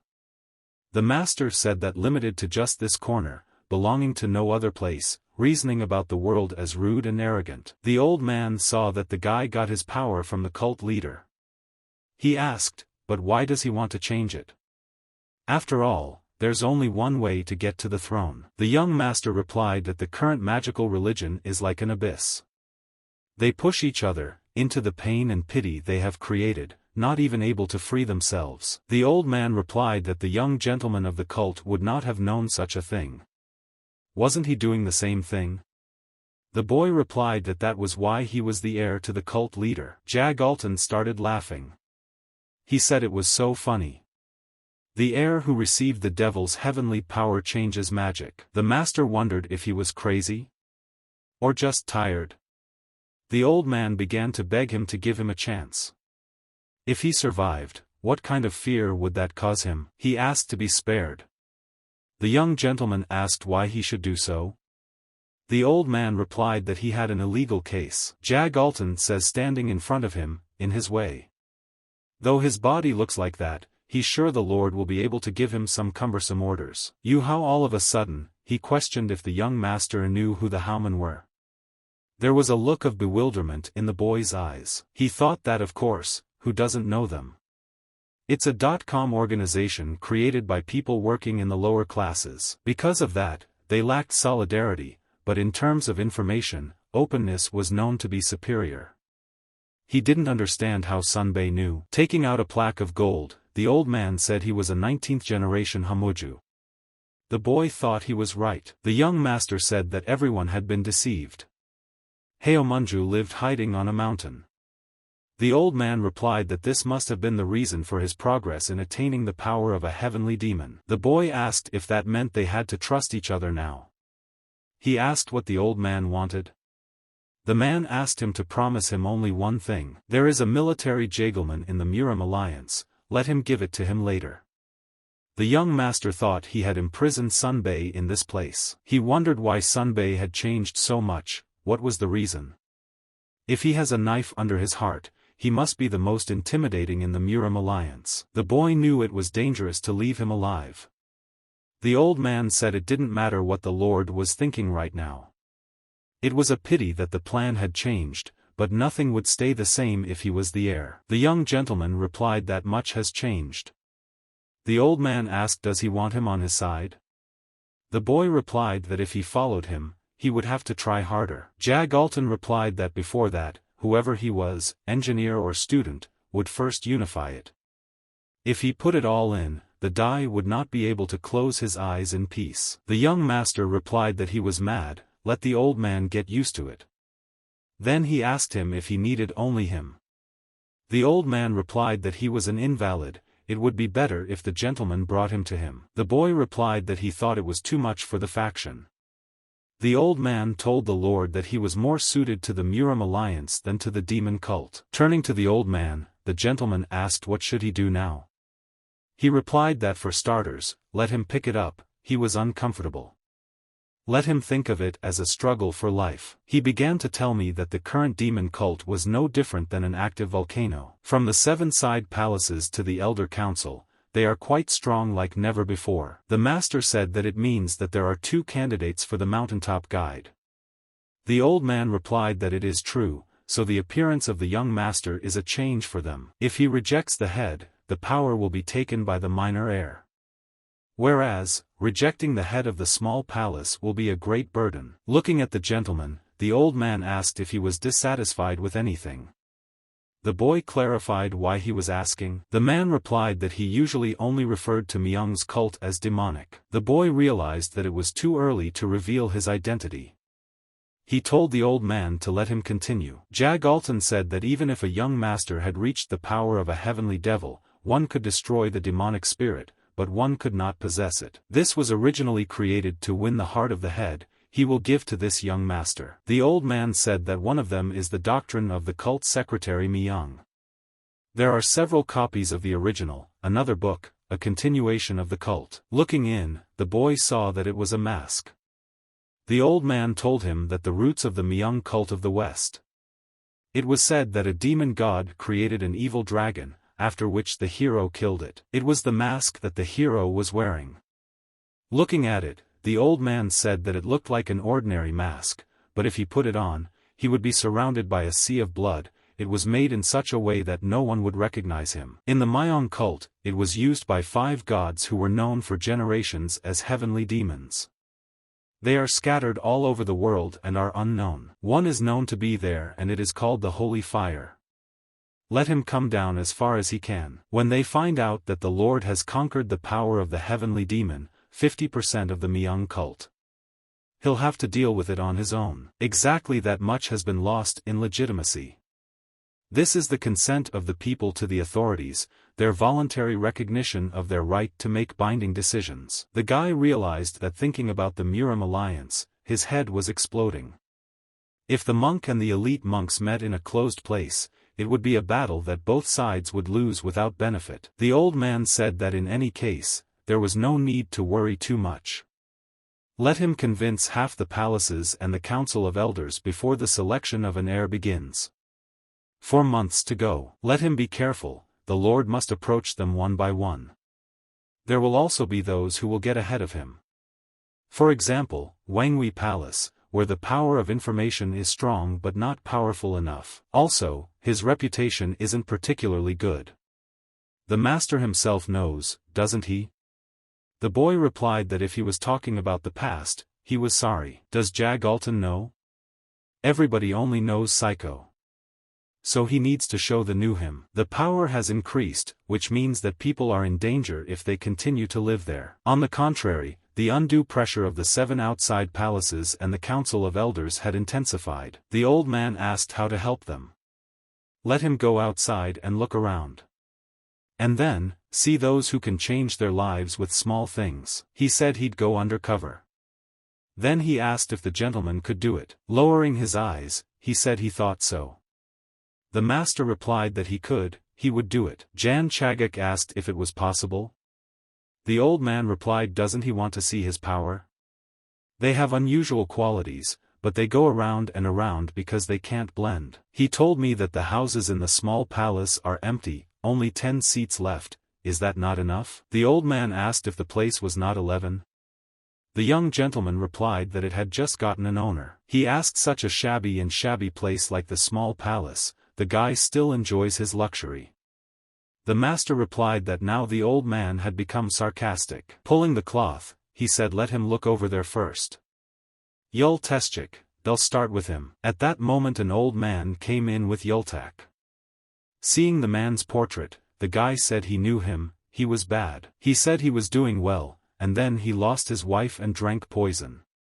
So he has a bad reputation. Jay Galton answered that was correct. In Gwangmyeong Palace, he was the head of security for the head of the cult leader, a former creditor in Gwangmyeong Palace. The young gentleman replied that right away, no co-workers needed. Turning to his assistant, he said it was time to leave. Yultak asked now. The young master replied that he had another purpose. In Subban, outside the marketplace, there is a valley below the waterfall where low-class people live. The water flowing there looks like the tears of those people, so it was called Byragal. It's obvious who might have gone there. Those who lost their fortunes in gambling. Someone who's drunk because they have no family. Those with nowhere else to go. No one paid any attention to them. There was nothing to charge them and nothing to make them repent. Because of this, their lives are devoted day in and day out to the usual routine in a musty house. Determined until a few days ago. A boy asked his mom if he could go home, because he felt dizzy. The woman replied that he should keep quiet for a while. She told me that an important man was coming today. If he wants to live, he must be patient. The man asked, who's the one who decided to come? Does he want them all to die so he can walk over their bodies? He was told to watch his tongue, for it would be a young master. Suddenly, they saw him coming. He shouted to everyone on their knees. If they don't want to die, don't make eye contact and fall on your knees. Yultak told the gentleman to see how many people had gathered to greet him. Then he asked if there was a local patrol there, too. The man greeted the young lord, saying that he had come from far away to their musty valley. Their head Changchun exhales. All of them shouted praise to the young lord of the demon cult. Looking at them, he realized that this praise was only for the king. There are plenty of things to get rid of. Looking at the man, the young gentleman asked him if he was hot. He replied that of course not, could anyone be hot? Seeing that the man was packing quickly, Yultak asked if he would escort them out. The man said yes, let him follow him. Kneeling before the Lord, he asked were they hard to reach? Why did they suddenly decide to visit this place? Yultak replied to the head, does the young master of the Mayong cult need a reason to look at people's lives? He said he was right. Then he said he was so embarrassed in front of them, he didn't even have anything to offer them. Yultak said they have a market nearby, but it's still worse than in the suburbs. The head replied that as it is known to be a very poor place. Looking at the large field of flowers, the young gentleman asked, were those flowers already there? The head apologized and told him that he didn't really know those places. The young gentleman replied that he understood, he could go. He said then if they needed anything, they could call him anytime. In the meantime, he'll go. Yultak told the young master that the valley was small, he would find him quickly, wouldn't he? Jan Chagak asked him if he thought it was strange. The boy asked what he was talking about. Mr. said it feels like something is missing. Yultak replied that the believers look open, the flowers and the river are beautiful, what else? The boy replied that nothing. There is no sign of agriculture in the place where people live. Yultak asked, does he not go to the market to buy food? Even on a centuries-old mountain, farming is not easy. The gentleman replied that there is a river and it is quite warm, due to the low location of the valley. It is quite a good place for farming. Besides, do they have to go up to market from the valley? The guy replied that there are reasons why they live without agriculture. It's just to eat good food and have fun. The master said we should find out anyway. Yultak said he hadn't finished yet. The young gentleman replied that he had already finished. The young man asked him to wait for him, because he was not yet full. I'm sneaking through the trees, along the beaten path, the head thought, why did he come there? He didn't come for nothing, and that's why he'd found out. He kept saying that if, because of that time, a man could also become head and move to Ilban. Then he started saying he shouldn't just talk. Looking at the house, rushing towards it, the head asked, Nari has come? After which he immediately handed him a bag of money. The man said that there was less there than last month. The head replied that it was because a young gentleman had suddenly arrived. He arrived for some reason, so, the chapter was off work for a few days and prepared for his arrival. Afterwards, he apologized. Nari said he heard he escaped not too long ago. And suddenly he shows up in Byron. Glaring at the head, the man ordered him to bring in double next month. After which Nari asked he hadn't forgotten why he was the head of the valley, had he? The man asked how could he forget such a thing? Surely he will bring everything. Nari said to trust him. After the head thanked him, he was about to leave. Suddenly, the man asked what about him? Seeing that the man didn't immediately know what he was talking about, Nari called out the name Yultashik. The head replied to him not to worry. Now that his heart is broken, he can't even lift his head. The man is just an employee. Nari asked him if he was used to it. Then he said it was time to give a gift. The man asked his daughter, is she already an adult? The head replied that it is true, her skin is so fine that soon she will not be able to pass the samhao because of the deficiency. Nari asked the head, well, taking care that no one touches her? The man replied that of course. Isn't that what he asked for? For the drooling assholes, he just cooked up a pot. But to those who have nothing to look at, how could Nari be interested in such a person? The head doesn't understand. The man replied that he didn't need him to understand. Nari added that it was fine. Since the young lord had arrived there on his own, we should attract him with a woman. They had a connection. Have him put his daughter to bed. He came there for a reason. He was originally a merchant, so he came to save him. He needs guidance. The head replied that it's so sudden, what if something goes wrong? Nari replied what he thinks, does he have the right to ask something? He just has to do what the man says. That's what he lives for. The head was leaving and thinking that Yultashik must have stolen even his wife. What a stupid child. Then, is it really about raising a daughter for this purpose? Nothing wrong if the head is good for the young master. Nari said he'd watch Teju fall. That way, they'll become alike. The basics of the Mayong cult is the worship of good gods and the salvation of living beings through fire. Nevertheless, the fire, for the illumination of living beings, burned everything and became the embodiment of real fire. This place could not be illuminated, so the Mayong cult became a demon cult. Yultak asked the young master where he was going. Frying day, he suggested that he should just find Yulteshchik. The young gentleman asked the lad if he noticed anything. Yultak replied that he did not, whereupon he asked, did he? Jan Chagak that he is. The boy asked, and what is it? The young gentleman replied that the number of houses exceeds the number of people. Yultak replied that if someone died, it was not strange at all. The gentleman then asked why there were most of the young people there. The guy asked, is that a problem?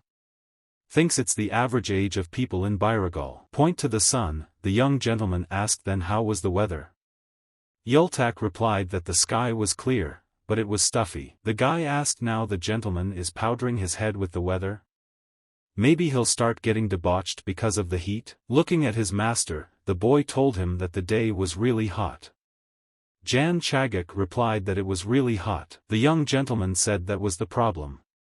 He walked briskly toward the girl. As soon as she saw him, she immediately fell to her knees and greeted the young master. Jan Chagak told her that even in such hot weather she wore such a skirt. The girl replied that she didn't know what he was talking about. Abruptly reaching down, he grabbed the girl's face and asked she doesn't understand. Even he was sweating. She immediately began to ask why he was doing this. Putting her on her back, the gentleman said that he would look at her now. Yultak started yelling, what's the young master doing? They are on the street, does he like that? Lifting the girl's skirt, he thought that no doubt it was about those miniature flowers. They looked beautiful, but that girl's legs. The head kept walking and resenting it. To prepare for next month? Easy for him to say, why don't he become the head of the cult right now? Looking around, he jumped off the bridge and dove straight into the water. When he reached the bottom, he swam toward the cave. When he surfaced, he began to say that he had to change his place, he was not a floating rat. A man sitting at the entrance told him welcome back. Did the head ask you to lose weight? Not working at all. The man replied that he had said he didn't need any more, but the casino was still working. The head walked past the men and saw them fighting, saying he was cheating. They gambled everything they have. The man said that even if the young master is there, he knows that the valley is empty. The head replied that if he was leaving, let him go. Why did the young master go there? It's obvious. Entering a private room, the head told the guy that he would drool tomorrow, let him not make a fuss and bring everyone without exception. Otherwise they wouldn't make it to next month. Just as the guy was about to leave, the head asked him where Yulteshchik was now. The guy said he's probably with his daughter right now. He should be with her all the time, except when she is working.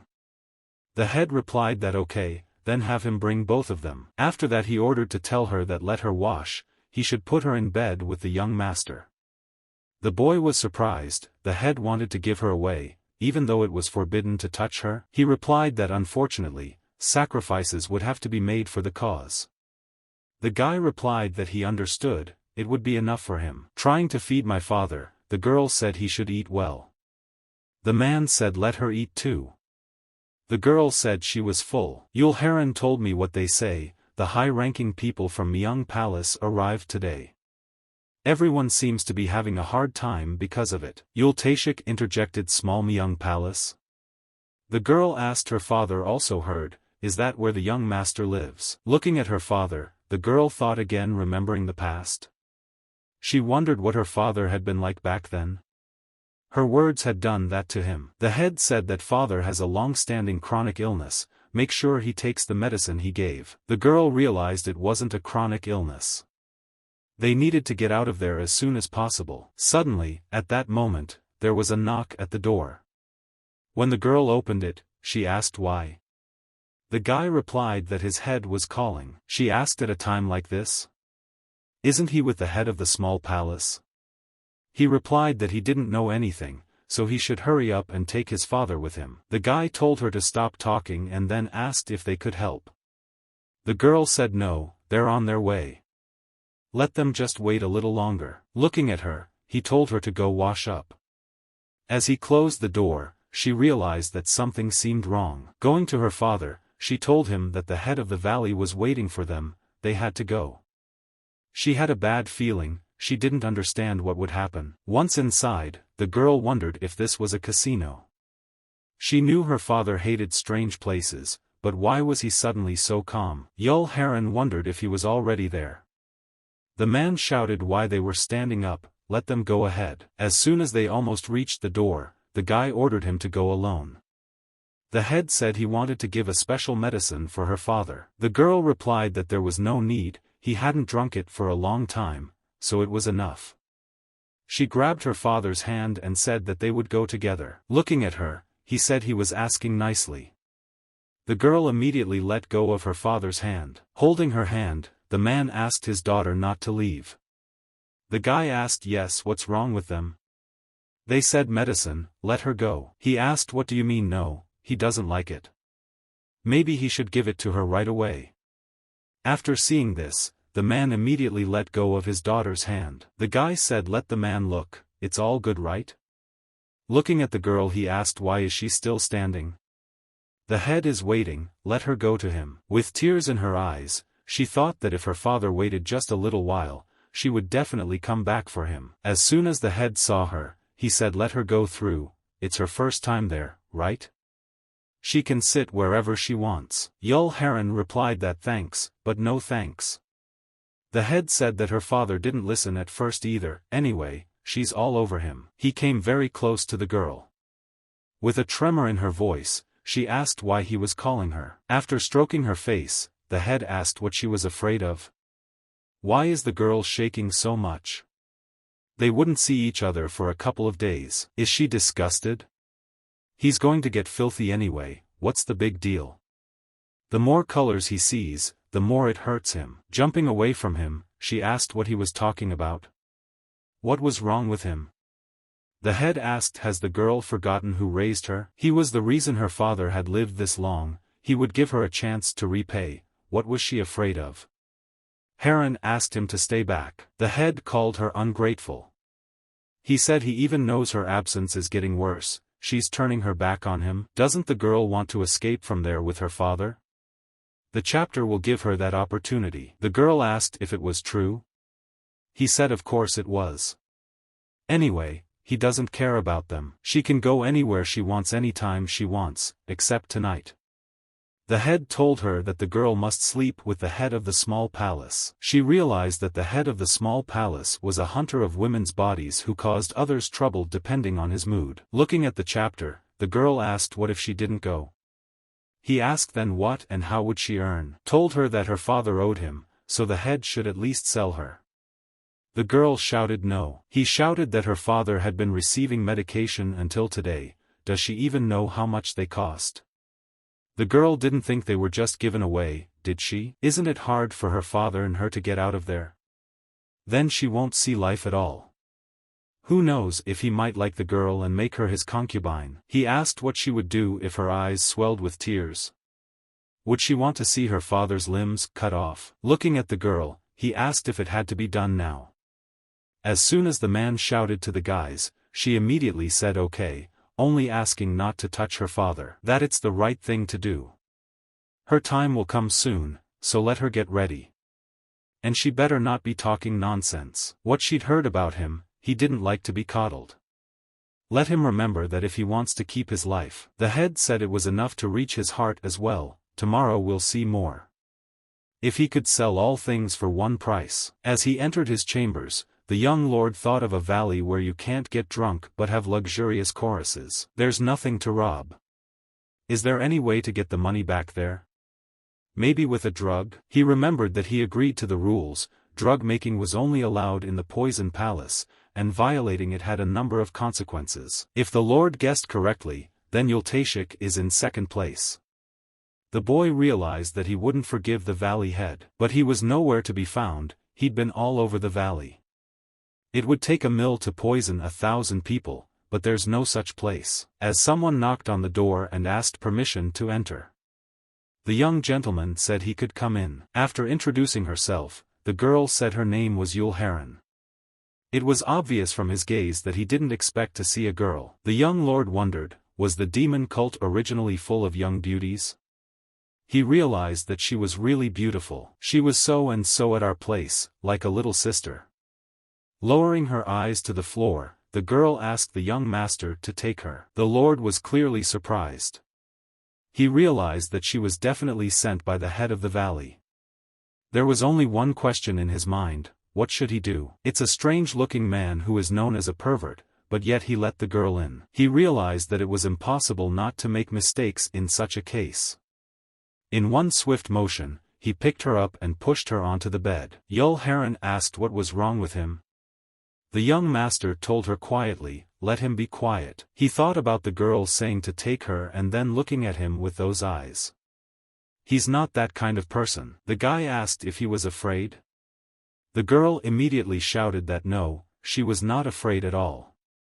Looking at her, he replied that he didn't think so. She shouted that it was true, she was never scared. The master asked if she knew who he was. Is that why she came? Heir replied that he was a young master.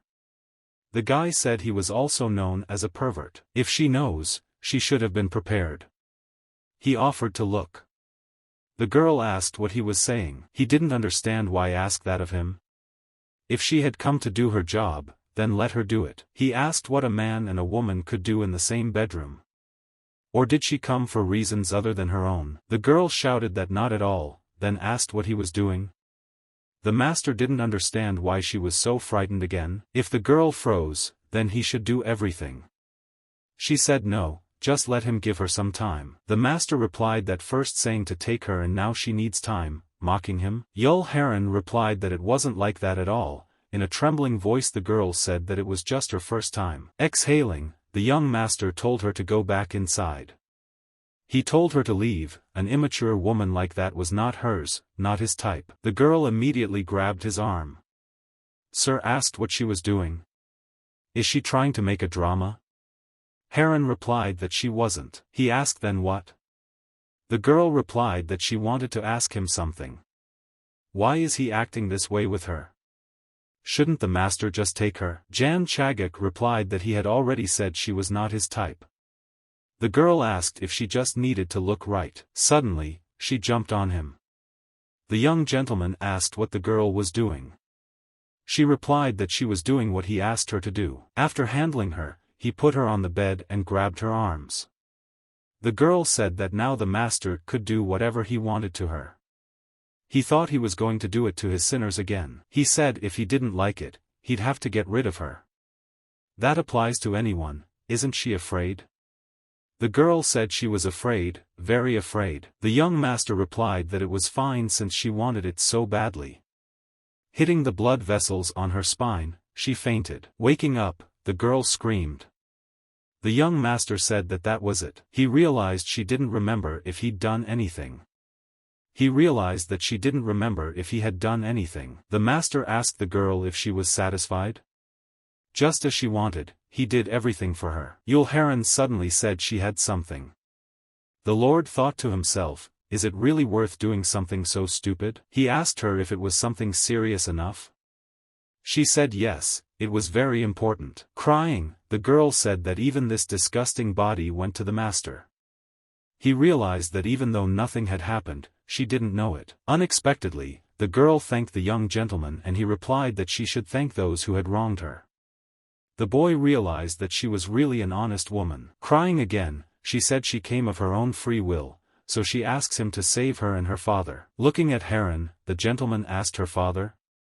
The girl replied that yes, begging him to please let him save them. Master asked is she so naive or hadn't heard of him at all? What made her think he would listen to a girl and her body? Heron replied that a girl who only has her body, what else can she do? The master replied that she was very mercantile for coming to him with such thoughts. He wondered knows how reckless and facile were the actions and judgments of the former owner of this body. Turning the chair toward the bed, the gentleman said he would listen to her. If the girl did not satisfy his interest, he would cut her throat. Looking at her, he asked if she was deaf or dumb. The girl immediately began to tell him that her father was ill. If she was not by his side, he would not be able to live a day. The master asked what next. She screamed that very humble people live there, some of them can't even reach their toes, she wants to live with her father. The girl began to go on with her story, but the gentleman interrupted her by asking her what her father's name was. Heron answered that his last name was Yule and his first name was Teschik. As he looked at the girl, he thought it was much worse than he'd realized. The master replied to the girl that he understood. He said she could take it easy and rest well.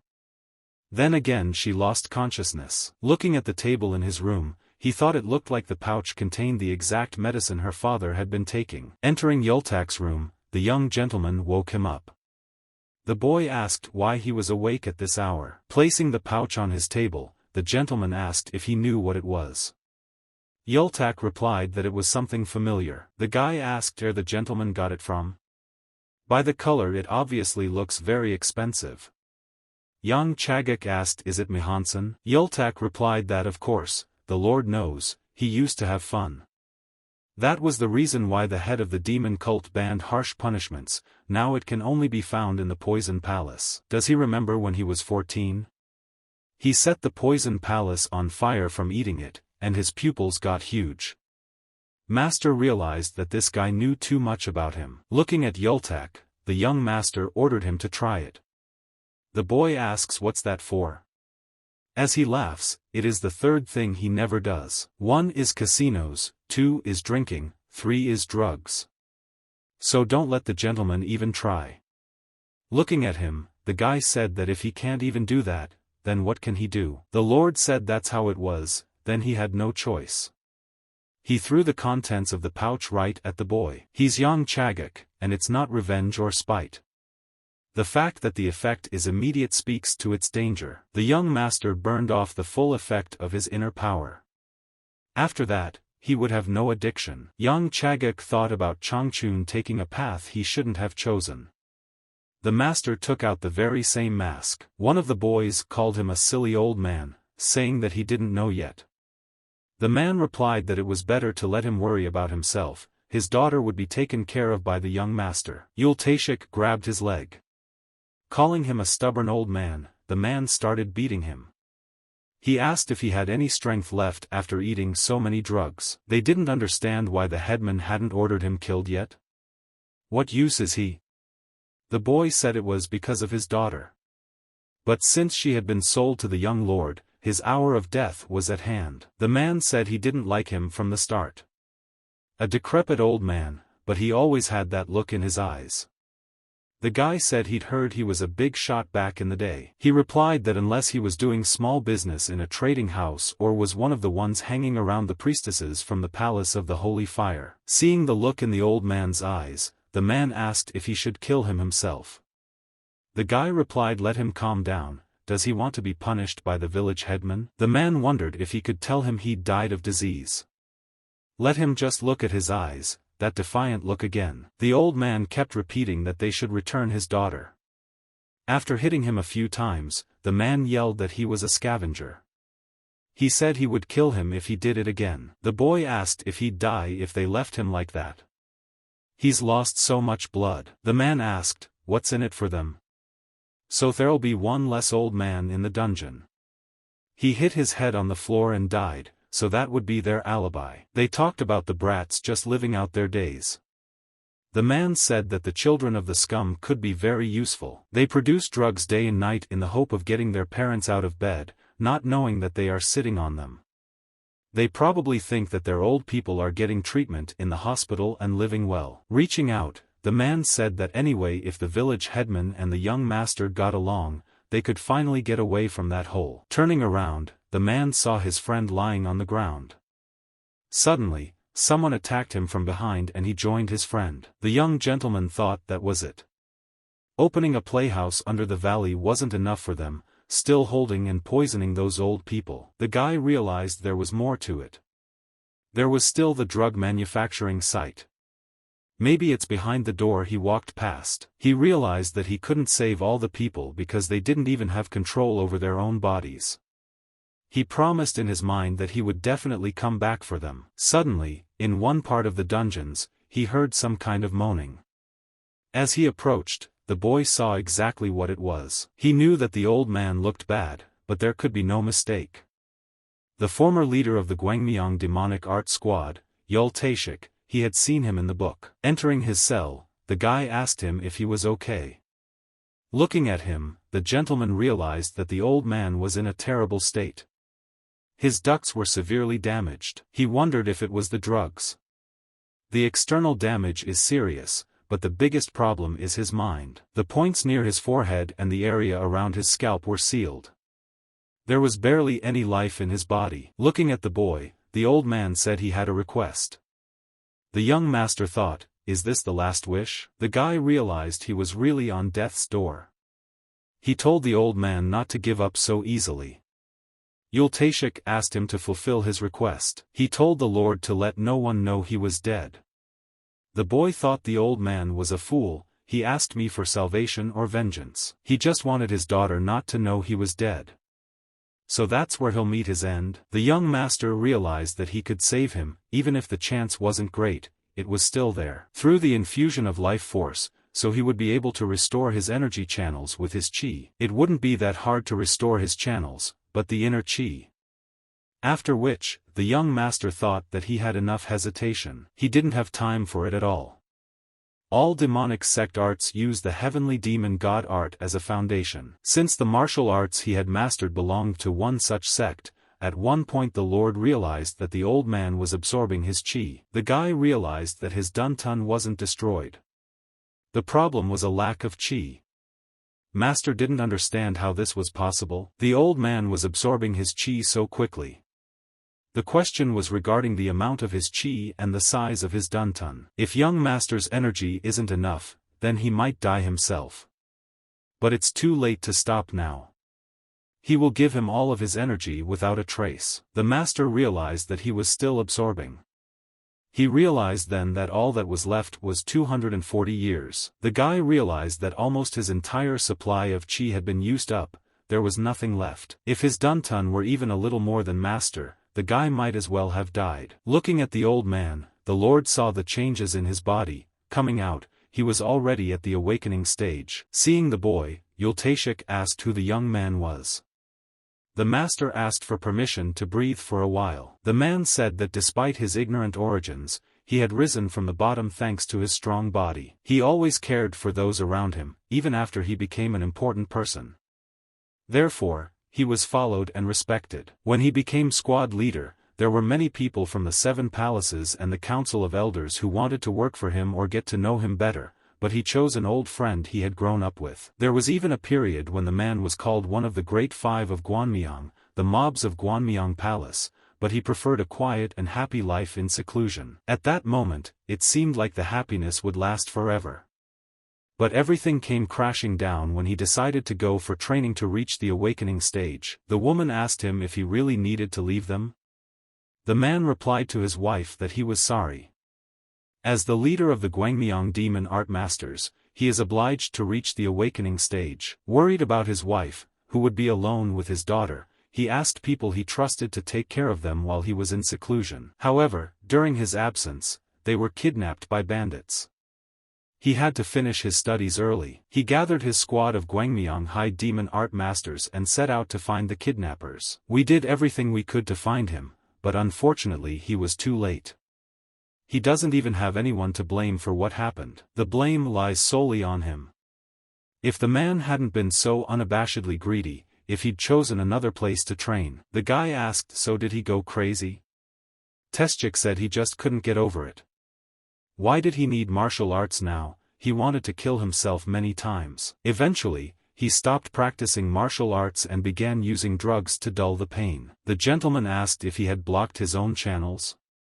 Then asked if the man regretted that the guy saved his life. Yultashik replied that his mind was clouded, but he remembers everything that happened. The man is grateful to him. He will remember it for the rest of his life. The man said he wanted to ask the boy a question. Did he come from Myeong Palace? The gentleman realized that Sunbae seemed to have given him a fake. The man said that the boy might not answer if it was difficult. However, he had transferred a lot of energy to it. Only the Mayong cult's martial art has the energy of sacred fire. Only one martial art could merge with his Azura blood heaven art. This is the supreme art of demonic moisture. Only people who belong to Gwanmyong Palace or Mayong Palace can master it. Getting down on one knee, the man said that his humble servant would follow him until death. Even if the boy ordered him to raze Mount Tai to the ground, he would do it. He'd want something in return. The man said his unfortunate daughter as the guy suddenly interrupted him. The master replied that if he meant Heir, there was no need to worry, she was fine, nothing had happened to her. The guy replied that he wasn't stupid enough to lie to a master who had reached the awakening stage. But he felt a little ashamed that he had used her acupuncture point to put her to sleep. The man replied that if she was with a man like him, she couldn't wish for anything better. The life he had saved belonged to him now. One word from him and he would do anything for the Lord. The boy thought what a straightforward and honest man he was. The young gentleman hopes he will be someone he can trust with his back. The guy said the village chief and the young lord would be there tomorrow. The man could do what he saw fit with them. The man replied that he understood. The boy asked only one thing, to let the young master live. Now, all they had to do was wait for tomorrow. The boy told the young gentleman that the village chief had arrived. He replied that he could come in. Turning to the gentleman, the head asked if he liked his gift. The boy replied that what the man had sent was to his liking. The man said he knew he'd like it. He was saving it for a special occasion. Then said he hoped the guy liked what they sent with her. The gentleman pretended that he did not understand at once. The man tried to explain everything with his hands. The boy's gray, boring life was back in color. It would not be an exaggeration to say that they sent him the elixir of happiness. He asked how they were able to create something like this. The man replied that he must have noticed flowering plants on his way there. That's the opium poppy, the main ingredient. That plant is the highest grade, with red flowers, beautiful like a young bride. If you cut it about 10 days after ripening, you can extract the extract, and if you hold it over a fire. The young gentleman thought of the man himself saying everything. He asked what next. Asked him to tell him. The head replied that it turns out to be something interesting. The kind you can't find in any regular market. They called it devil's dust. The name suits him. The master thought what a telling name, a hint that he was worthy of the devil himself. The head said that if the gentleman liked it, they could provide any number he wanted. The boy replied that it was not fitting for such a talented man to be living in this small village. The head replied that he was flattered that the Lord had such an opinion of him. Looking at his expression, the boy asked something wrong. He told me that the cult's rules would not allow them to expand their network beyond this village. Then he asked the gentleman, and he noticed, didn't he? There are many beggars in the village who have nowhere else to go. As the head of the village, it is his duty to take care of them. For the sake of the suffering people, the man started doing all this. With fury in his eyes, the gentleman replied as nobly. To think he had similar motives. Now he looked at it from a different perspective. So for the sake of helping the suffering, he put them on drugs? The head said that if they could sell their goods outside the village, these people would get a second chance. The master suggested this is the way to go. He will take a look at the place where they are producing the devil's dust, and then think about how to solve their issue. The head asked if he could help. The boy replied that he was a young lord. Even though his authority was not that high, he could solve the problem. The answer is that's right. One day he will be the head of the whole cult. The master replied that it would not be good to leave him there. Then she asked if the head would like to go to Mayong's small palace in the future. The man replied that he thanked him for this favor on behalf of his descendants. The young gentleman replied that that was fine, and now he could drive it. The man replied that of course. Standing on the bridge, the head said they were more concerned with stealth. The young master said it was time to leave. The head immediately jumped off the bridge into the water. The guy thought it looked pretty ridiculous in the daylight. They made a shelter right in front of everyone. Emerging from the water, the young gentleman thought they had settled in pretty well. The head said they had to be sure not to be discovered, whereupon the order to stand still, and quickly run and carry the towel.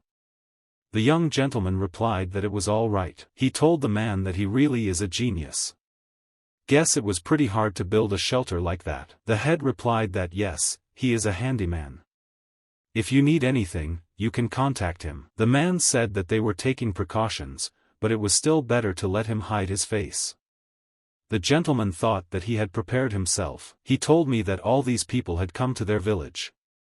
Mostly criminals who had decided to lay low in the middle of nowhere. The gentleman thought about the fact that he had put together a pretty good show and hadn't given himself away yet. Jan Chaguk decided to say what he heard, that girl's father is there too. The head asked if she was the one who told him about it. The boy replied that yes, he was the village chief and should know about it, shouldn't he? The Lord thought how good he was at pretending. If he didn't know the truth, he would have believed him. Laughing, the head replied that a lot of people come in and out of the village, so he could look for him. The young gentleman replied that he should forget about it. They had more important things to do. The head replied that he did, and showed him where to go with his finger. The man thought what an ungrateful creature she was, she had blurted it out. Fortunately, the young master didn't suspect a thing. He'd put some sense into her head. The guy figured that if he was going to show him the secret vault, he should reveal other secrets as well, since he had decided that he would be his pass to a rich life. Sooner or later the master would have found out. After showing him the whole production, the head asked what the gentleman thought.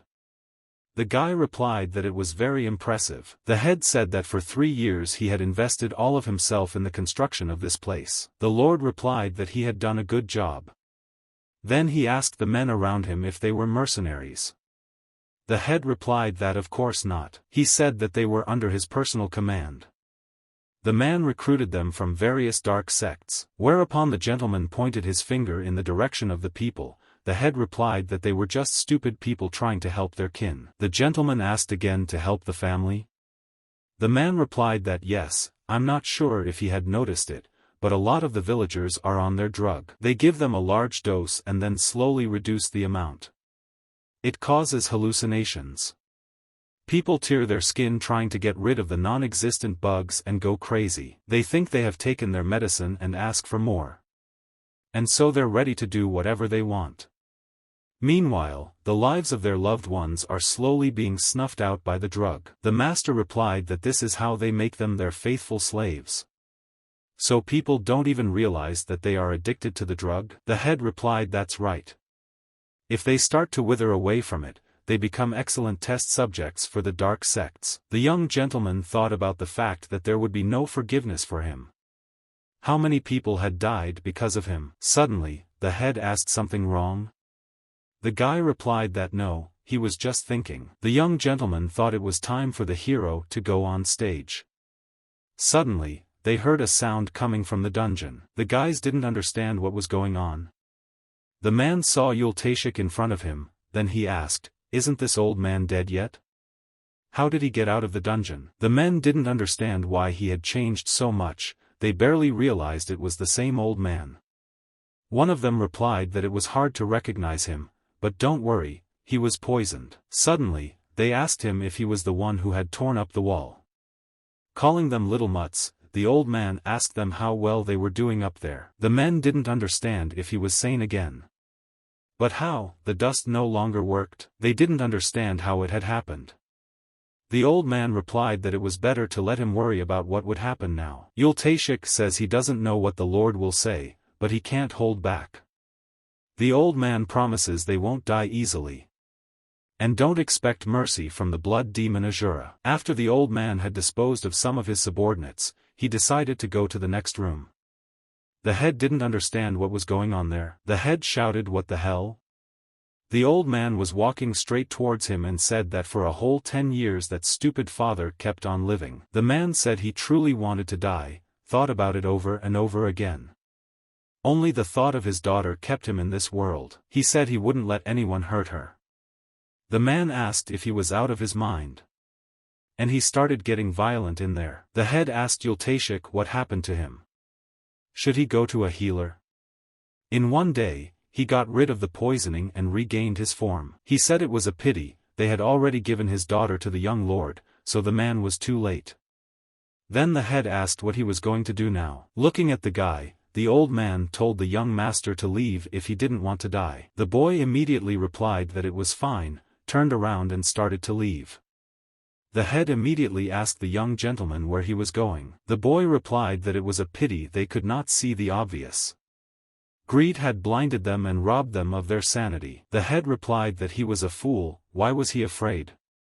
He is the head, and in the name of heaven everyone will be rewarded according to his deeds. Looking at them, Yultashik replied that he promised they would enjoy the recompense. Calling the old man an idiot, the head shouted, why are they standing up? He doesn't have any chi, let them grab him. Cooking regular junkie, he should have tried to escape instead of digging his own grave. Just as the man wanted to attack the old man, he used his magic and got behind him. With one blow, he was torn into 1,000 small pieces. The men didn't understand what he had done. Had Yultashik regained his energy? The old man shouted that it was time to tear them all apart. The men shouted that he was alone, strong though he was, they could all attack at once. As soon as they began to attack him, the old man began to run precisely to meet them and tear apart all the bodies one by one. The head started yelling that they were useless idiots, let them do something to him. The man, behind whose back the head was hiding, replied that he was only asking for solutions to problems. He told the old man that he had a favorable offer. Then he held out the sack and asked him if he knew what it was. The man went on to say that this is what he likes so much, right?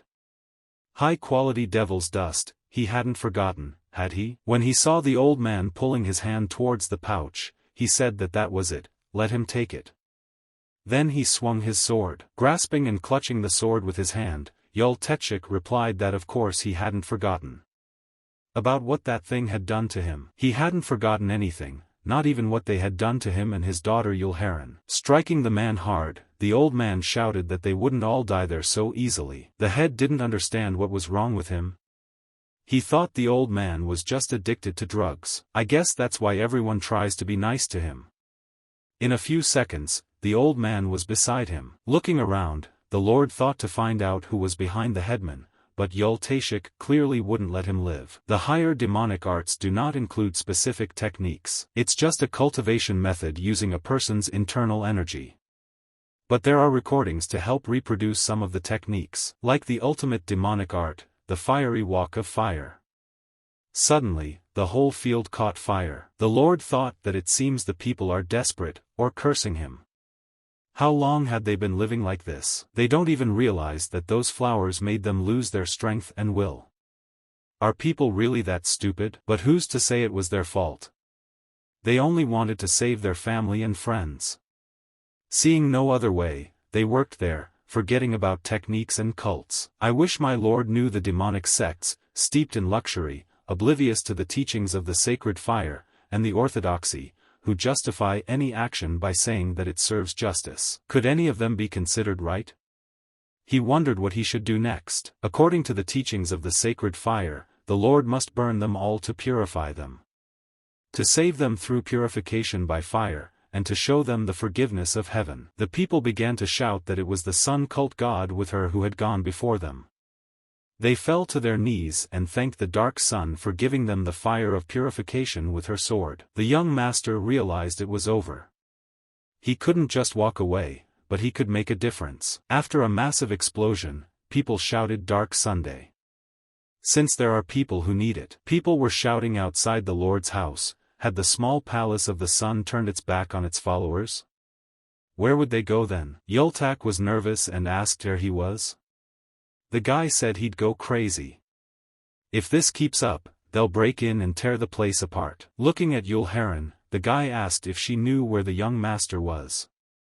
The girl replied that she didn't. Holding his head, he began to say that there had not been a single quiet day since the Lord had returned. Young Chagak asked just what, leave the small sun palace.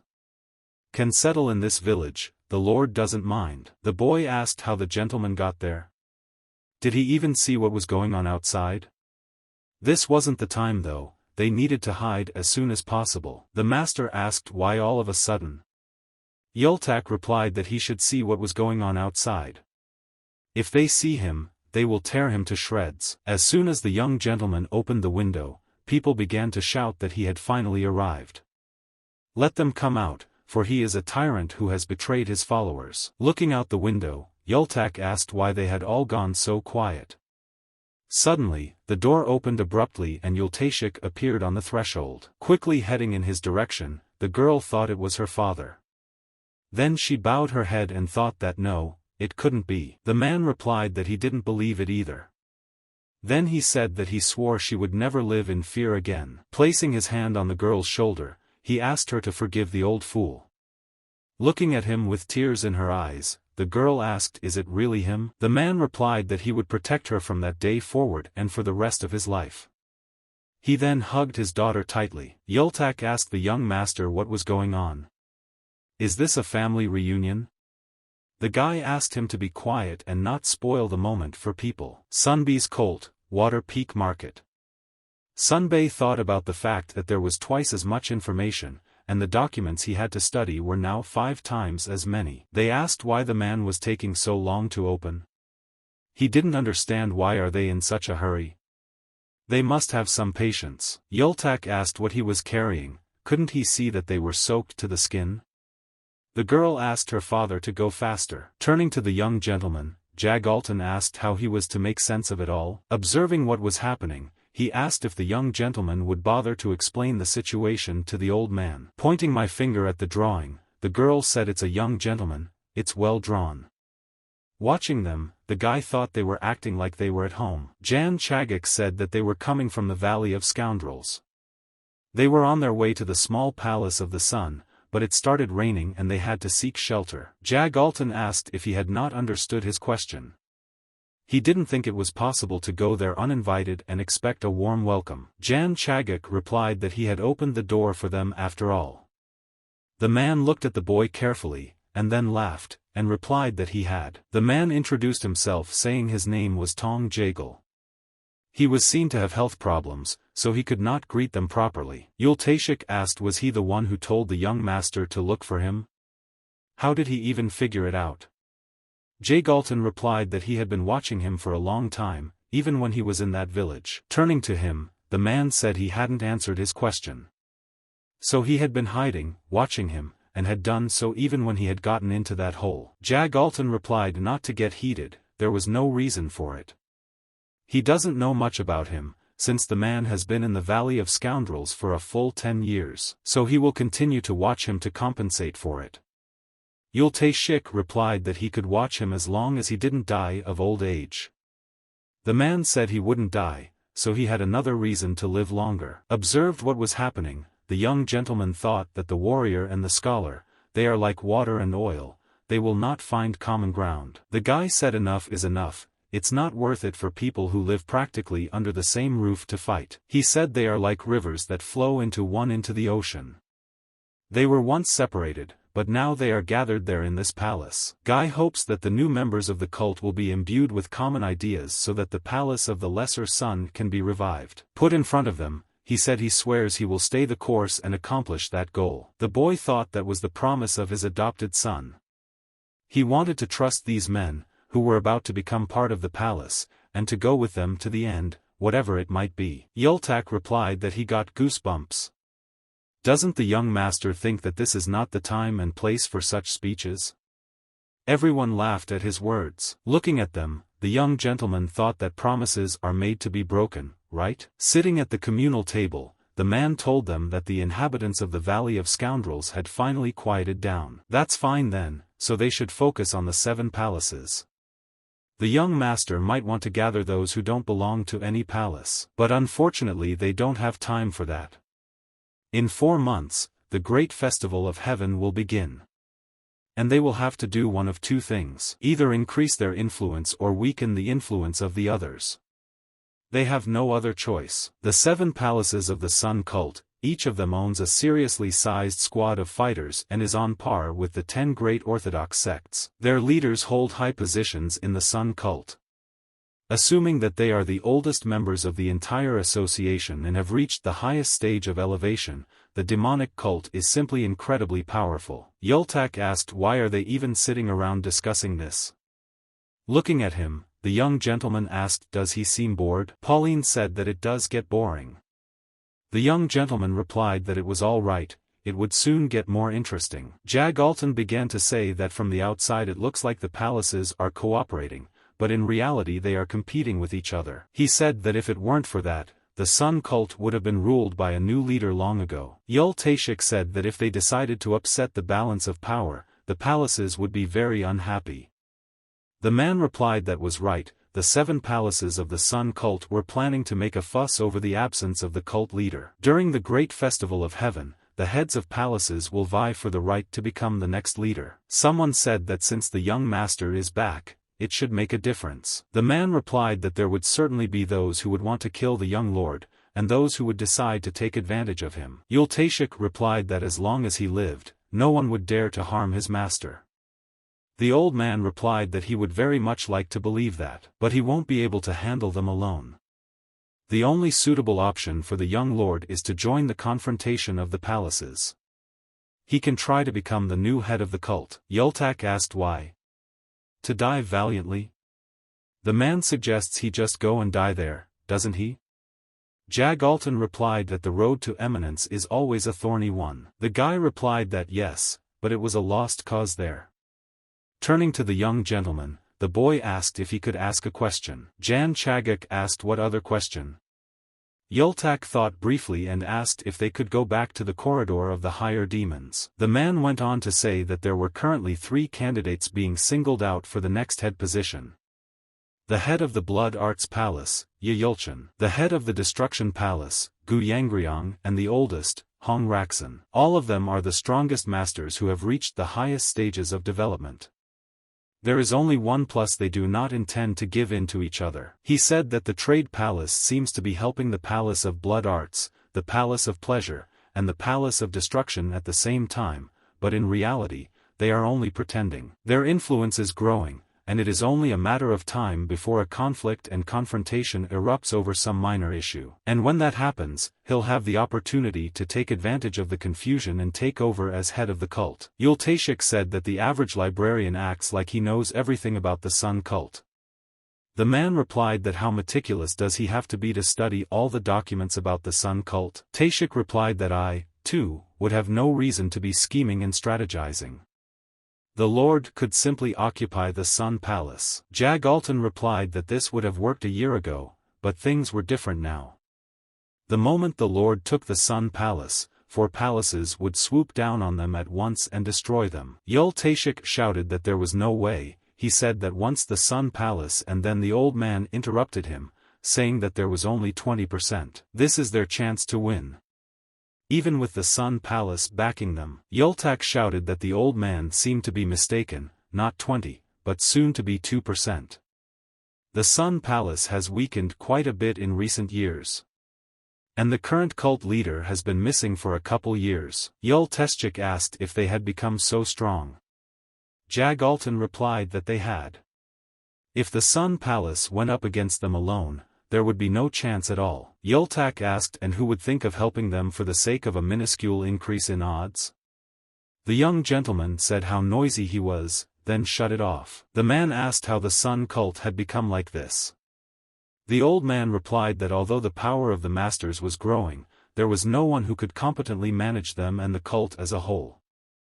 The result is before their eyes. The young lord thought that it seems the demonic cult and the Central Plains aren't too different. A storm is coming. Suddenly, the gentleman thought he had gone quiet.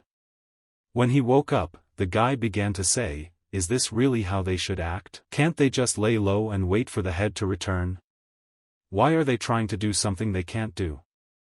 The slightest mistake and they're all dead. Yul Heron said that she didn't really understand the situation, but in the Valley of Scoundrels, the girl lived in the shadows for a very long time because she couldn't change anything. As time went on, things only got worse. She thinks if they have to do it anyway, it's better to face the problem head-on. Suddenly, the girl apologized for speaking out of turn. The young gentleman replied that it was true. The guy realized that it was exactly as she said. If they didn't do anything to change the situation today, it would be the same tomorrow. Looking at them, the guy said he only wanted to accomplish one thing, to turn that place into a Sun cult. Yultak asked, isn't that what it's called? He replied that it looked more like a demonic cult. They would begin their journey to that goal with this man, and then he pointed to the portrait. The 12th most powerful in the Sun cult, the head of the Chong Seimin trading palace. 2 days later, the small palace of the Sun. The young master was counting the stars. 7 was only enough to reach the peak phase of the exaltation stage. With 8, a master would be able to reach the awakening stage and overcome the limitation of the human body. And when they become 9, he must be careful with this art. He has only 7 stars, he has not yet mastered it. Once he reached the 9 stars, his acupuncture point would be overflowing with demonic energy, there would be a strange feeling developing through his body. At that moment, he will become a heavenly demon. Whether the young master wants it or not, the whole world will know about it. The girl asked the young gentleman if he was unwell. She began to apologize for not understanding his motives. He even gave her and her father a separate house. He thought it looked like her father had explained everything to her. The guy told her he didn't have to. From now on, she can live the life she wants. That's how they live there, in the small palace of the sun. Yul Heron asked if the Lord could give her some sort of task, if there was one. At least that way she would repay his kindness. Looking at her, the boy thought father to daughter. Suddenly, a guy shouted out that the merchant palace is asking to meet the young master. The palace of destruction is asking to see the young master. When he heard that, he thought it was the young master. The southern gate of the small sun palace. Watching them, people wondered if this was not the forbidden unit of the merchant palace and the ghostly unit of the soaring pleasure palace. What are they doing in there? What kind of trouble are they going to cause? Chun Amu said he thought it smelled bad in there. They should be wagging their tails at the brothels by now. What are they still doing there? Chi Hami, the young head of the pleasure palace, replied that wasn't it the toad that tried to harm the young leader by bringing him to the Golden Sky Gallery? The guy replied that he should shut his filthy mouth. How dare they say he tried to harm the young leader? Let her fuck off while he's in a good mood. If all goes well, he'll ask her out for a drink. The girl asked, does he really have money?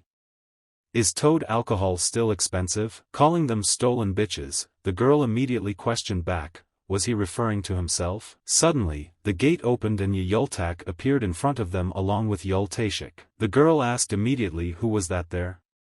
She hadn't seen them before. Chun Amu replied that it was Yultak. Suddenly, a young gentleman appeared in front of them and asked what they guys were doing. He recognized them as the Pleasure Palace and the Palace of Merchants. Looking at them, the gentleman said how impertinent it was. Yultak started yelling. What are these assholes doing? Aren't they going to pay their respects to the young leader? Then everyone kneeled down. Looking at Chun Ama, the girl said that he really is a spineless bastard. Looking at the girl, Yultak asked what she was doing there. Chi Hami replied that she had nothing to do with him. Please move aside. Turning to the young leader, the girl said she was glad to meet him. They hadn't seen him in a while. Was he feeling well? Yultak asked why she was acting so flirtatious. Amu told the guy that he realized, today they should be on the same page. Perhaps he had already realized it too. The guy replied that if the toad was going to talk to himself, let him go talk to the wall. The girl said they were both bastards. Turning to his assistant, the young gentleman asked him to escort them inside. Yultak told the girl that she would go in first. Chi Hami replied that as I expected from a young leader. The Pleasure Palace is much better than the Palace of Sweaty Merchants. Turning to the girl, the young gentleman asked if it was hot.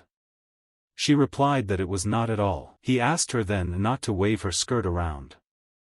Let her say her word and leave. The girl replied that he seemed to be interested in literature lately. She was so surprised to receive such an exquisite letter from the gentleman. Young Chagak asked a refined letter.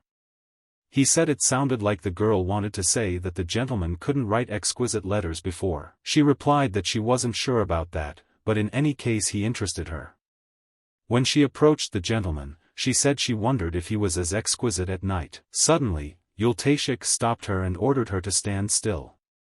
Ji Hami looked out from behind the man and said that she had been wondering who it was for a long time. Was it the new servant the master had hired? The boy asked if he looked like a servant. The girl replied that she had never heard of young leaders hiring accompanying bodyguards before. If he had told the palace pleasure earlier, they could have sent him young and beautiful girls. What a pity. The Lord thought that the girl seems to have forgotten her original duties and is talking nonsense. She has a strong sense of pride, but she is frivolous. The thought guy turned to the man and asked him to let her pass. Wuil Tashik immediately stepped aside. The girl replied that he was just a mere servant. As soon as the girl leaned toward him and touched his face, the young gentleman immediately grabbed her hand and asked her how long he had to be patient with her. Chi Hami replied that if he came to the pleasure palace, no longer have to hold back. The young gentleman asked if she was serious now.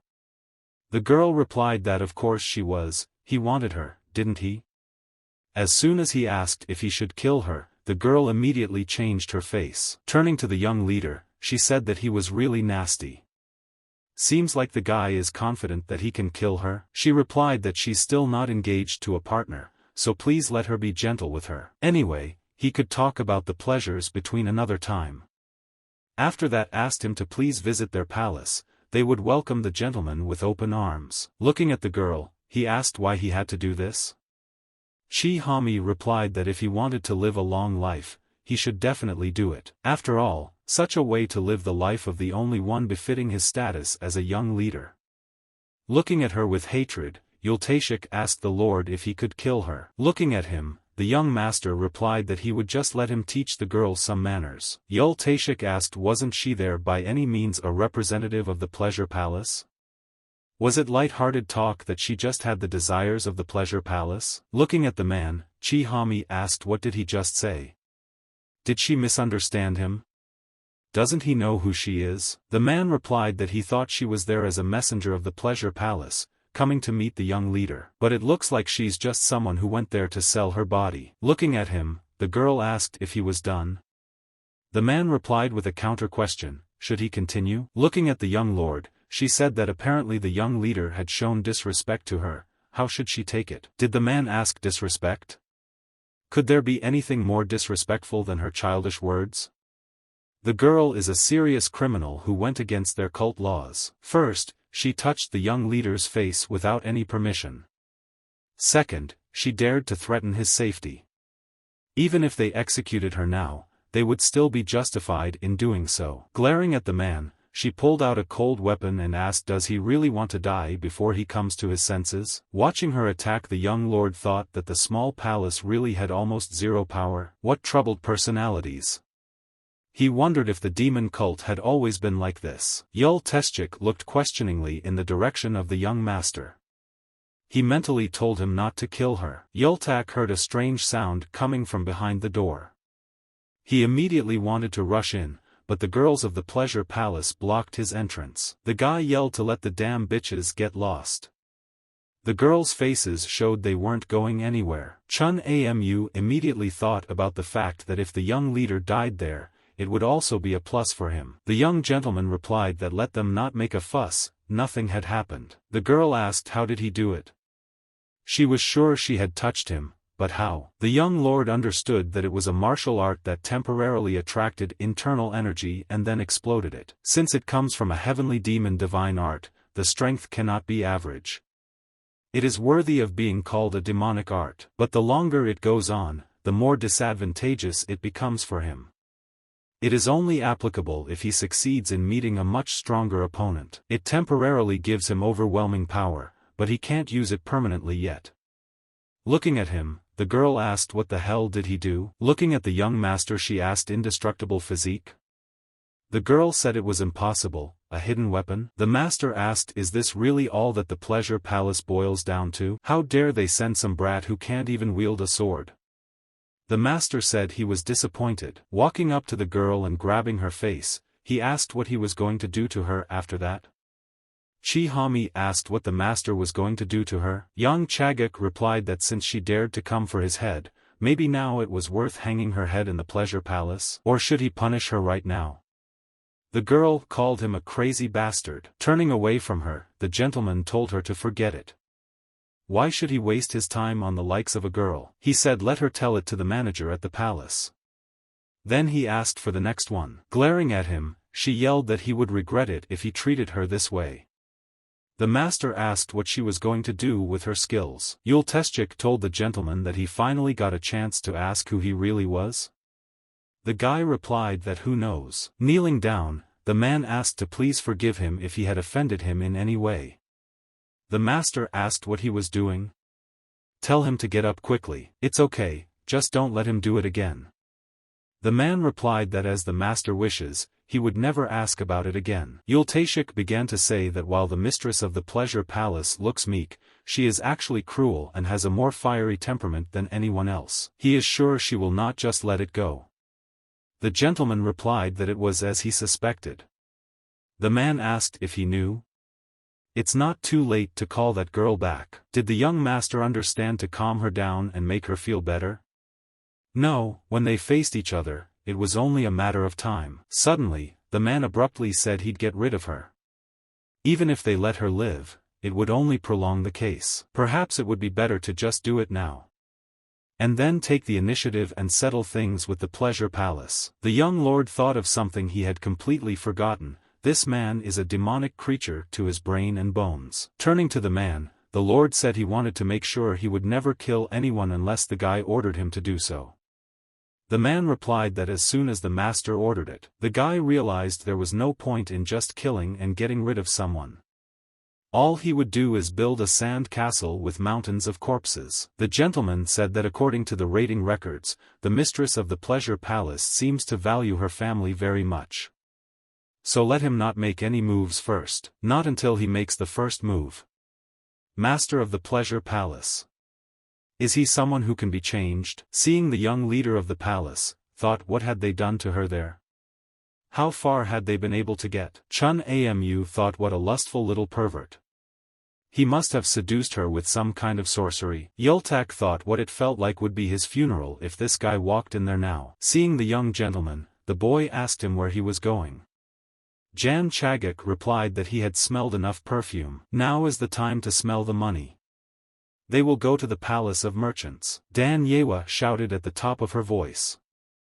The woman asked Ms. How can a grown lady raise her voice like that? What if the palace master heard her? The girl asked, and what of it? Can't the lady even shout in the sun cult? Nanny didn't understand why this girl was so angry. Did she ask her what was wrong? Didn't the girl call her because she wanted to talk about it? Then she asked if the lady had met the young leader. The girl asked not to mention him in front of her. The woman immediately began to ask what happened. Was it because she hadn't lived there for a long time? Is it sad because she is separated from him? The girl replied how ridiculous it was. She doesn't know anything else. The girl is really going to shave her head and go back to the mountains. Nanny replied that it is common for people to marry each other to preserve their bloodlines. The girl started screaming who said she was going to marry him. She would rather marry someone she had never met before. The woman replied that he was from a respectable family and looked handsome. Dan Ywa replied that instead of the cult leader's location being unknown, they were more like a family that would drag them down. The woman asked her to keep her voice down, for the palace master might hear. She started yelling even more that let him listen to what she was saying. She doesn't think the cult leader is around, so what is she afraid of then? Why marry a good-for-nothing man? Suddenly, the master of the palace appeared and shouted who dared to say such a thing. The man ordered her to draw her sword. The girl asked if he thought she would not dare to bear her sword. Dan Ywa said what about her? She will repeat herself, the girl is not going to get married. She doesn't want to. He asked if she would let a simple emotion ruin the biggest event of her life. She said it's not just her emotions, it's reality. And that guy's worthless. I asked him if he didn't say that all the time. What if someone were to slip up in their training? They wouldn't be able to protect their family. But now a man is trying to sell her to that weakling. He replied that she had sworn an engagement to the Yoling leader in the name of the god of the sacred flame. Or has the girl already forgotten that? Dan Ywa asked. She assumes he hasn't heard yet. The god of the sacred flame said that a girl doesn't have to do that if she doesn't want to. The girl shouted again that she didn't want to marry that brat. The man replied that if she really wanted it so much, then let her try to cut him. He would see if she could still talk about such a thing after the fact. Before he could finish, his hand was caught by the girl's sword. In tears, she replied that she wasn't going to do it. And she had already said earlier that she wouldn't.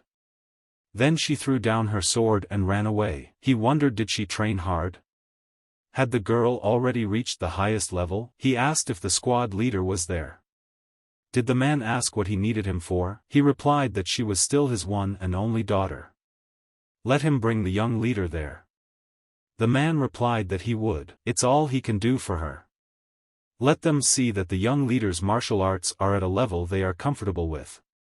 It will be his gift to her, as it was to her father. The young gentleman thought Fergana horse. This breed is hard to find even in the Gu Mountains. It looks like they put a lot of effort into getting it. Getting down from his horse, the lad suggested we set up a halt and rest a bit. Chun Amu told the young leader that they had almost arrived. In fact, they didn't have to rest there. Young Chagak thought that it looked like he still didn't realize where he was. Did the master ask him his name? Chun Amu? The guy replied that he seemed to remember his name. The gentleman replied that of course, the guy was trying to kill him. He replied that he wasn't trying to hurt the gentleman at all. The lad replied that he would hear the details from the culprit himself. He then asked if he was the heir to the merchant palace. Jun Amu asked what he meant by that. He also has an older brother. Of course, if he were to succeed him, he could be much more successful than him. But unfortunately, luck was not on his side and he was born later. The master thought that someone who was disrespectful to him had been sent there. Is he looking down on him? No, he doesn't, not since he sent the Fergana horse. Rising up, the young master asked, so does that mean he can kill him? The boy asked why he was saying such a thing so suddenly. The master replied that he would eventually die anyway. Wouldn't it be better to use him to relieve the master's boredom? Yultak immediately grabbed him. Chun Amu begged to be released. Looking at the forbidden squad, he asked, what are they doing? Are they really just going to let him kill him? Taking out his dagger, the lord said it would cut him quite a bit. Looking at the squad, the young lord thought he recognized it. The person in charge there is clearly someone else. He ordered Yultashik not to answer him. The master yelled for him to stop making noise. The guy hadn't even done anything yet. He would slit his noisy throat first. Suddenly, Amu yelled out what Byron was doing. Have him get those bastards away from him immediately. Taking off his hat, then turning to the young leader, the man asked him to please stop. The young gentleman asked who he was. Bowing, the man apologized for not introducing himself earlier. He is Chong Byron, the person in charge of the forbidden squad in the merchant palace. The young gentleman told him to let him remember once and for all, if he overstepped his boundaries again, he would be in trouble. The guy asked, does the merchant palace like to spy? What a nasty group of people. The man replied that he just kept quiet to protect him in case of an emergency. Master asked the man sure he wasn't just spying on him. Byron replied that making sure he never showed what he was fully capable of was part of the basics. There are times when a master must fool his allies in order to later fool his enemies as well. The boy thought that he was completely different from newcomers like Chi Hami and Chun Amu. If anything were to happen to the young master, the Sun cult would be in big trouble indeed. The gentleman replied that he was grateful. But was the man sure it wasn't because the situation could become dangerous for the merchant palace? Byron replied that somewhat, he would make sure the lord was safe. With a hard look at the man, the young gentleman told him to never try to cheat him again. The boy is not going to forgive him a second time. Soon they reached the trade palace. Byron asked, how is Mr. Trade Palace? It was his first time there, right? The boy replied that he did not think there would be a sea under the heavenly mountain. Byron told him that it was not a sea, but a river. It is formed when the endless snow melts. It's called the Hot Sea. In the past, this river was mistaken for the sea, hence the name. There is a tribal nation there known as the Oirans. Yulharan looked around and said how beautiful it was. Yulharan's father added that the shopping palace hadn't changed a bit. The girl wondered if the father had been there before. Looking at him, Byron said that on second thought, he did look familiar. The man asked if he could recognize his nickname. Yultashik replied that his nickname was Bloody Azura. Once inside, Yultak thought it was really far away. Are they really about to reach the palace? Byron told the young master that they were there, but suddenly, a strange man appeared before their eyes. Zhang Salmon asked my lord why he was there. Yuljin replied that his father was worried. He wondered if the man had forgotten what he had promised. He asked, don't they know that the Oirats are going through a sandstorm right now? He doesn't really like the tone of his voice. It's not easy to make a living now. He replied that it was fine. Yuljin said that he heard his son had experienced an unpleasant incident that took place in the restaurant. As the leader of the association, he regretted the incident and would like to meet with him. Samin replied that this was not necessary. Wants to meet him, then the man will just ask him to contact the leader. The boy asked, isn't he at the palace? He didn't go to the palace of the small son, did he? I told Yuljin that if he's there and something goes wrong, it could cause him and the young leader to have a misunderstanding. The man replied that he wasn't sure since the guy just does whatever he wants. Yuljin replied that he would then go and look for him. The man said there was no need to go to him. Just as my lord drew a part of his sword, the flower pot behind the man's back began to fall. He said that plants with anthracnose can still survive if detected early.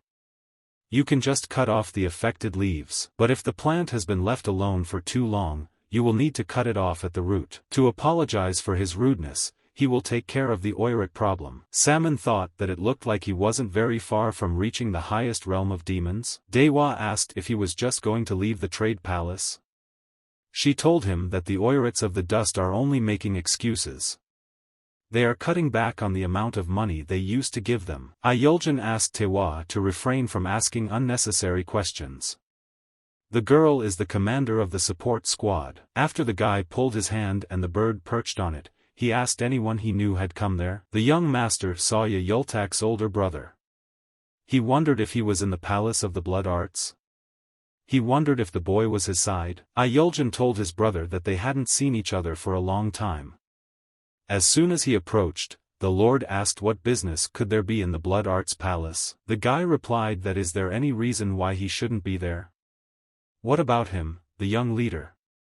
What is he doing there? The young gentleman replied that it was the same with him. He had no reason not to be there. Walking past him, the guy said that since they didn't seem to intend to explain their reasons to each other, he was deflecting. Hearing his brother's voice, the guy said he's still just as pathetic, isn't he? Turning to Chun Amu, Yuljin suggested that he talk for a while. The boy agreed with the association leader. He asked the lord why he was there with the White Battle 7 support squad. It wasn't for him, was it? The young master thought about the fact that according to Yuljin, he is the eldest son of the master of the blood arts. So Yultak is his brother. Heron said that Yuljin is currently ranked 15th in the Sun cult.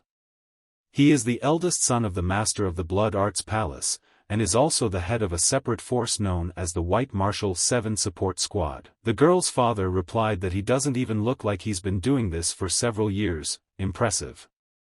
The girl added that the Blood Arts Palace has the most powerful strength among the 7 palaces of the Sun cult. I said the master of the palace, I am Yulchin. Looking at the boy, the lord asked him if he was hungry. Yultak asked why the lord was asking him that. The lad replied that it was just for no reason. He asked what was wrong with the atmosphere. After which he suggested we stop right now. The young gentleman thought that he was the only one who was tense. Yultak said that there was nothing special about it. The man who is the master of the Blood Arts Palace and ranked 2nd is really his father. But since he is his son by a concubine, he never received any recognition from him. His family may be known as stale, but his older brother never treated him as if he were the son of a concubine. He even taught him martial arts and showed him care. The lord thought about the fact that his skills in martial arts were not that great. The guy kept saying that he wasn't so cold to him only because he had become disillusioned with him since the guy started wasting his life dragging around with the young leader visiting brothels and other brothels. Even though the young leader is still good for nothing, he is much better than he used to be. The boy is sure that soon his brother will see a different side of him. Looking at the young gentleman, Yultak asked why he was going to go there or something. Everyone knows that Palace has ties in the escort establishment of Trade Palace. It may sound like he speaks well of them because they are his family, but Palace is really still very well connected. The lord thought that the fact that they had influence in the merchant palace meant that they were both on the same side. Jan Chagak replied that it was good. In that case let them go and let there be more information about them.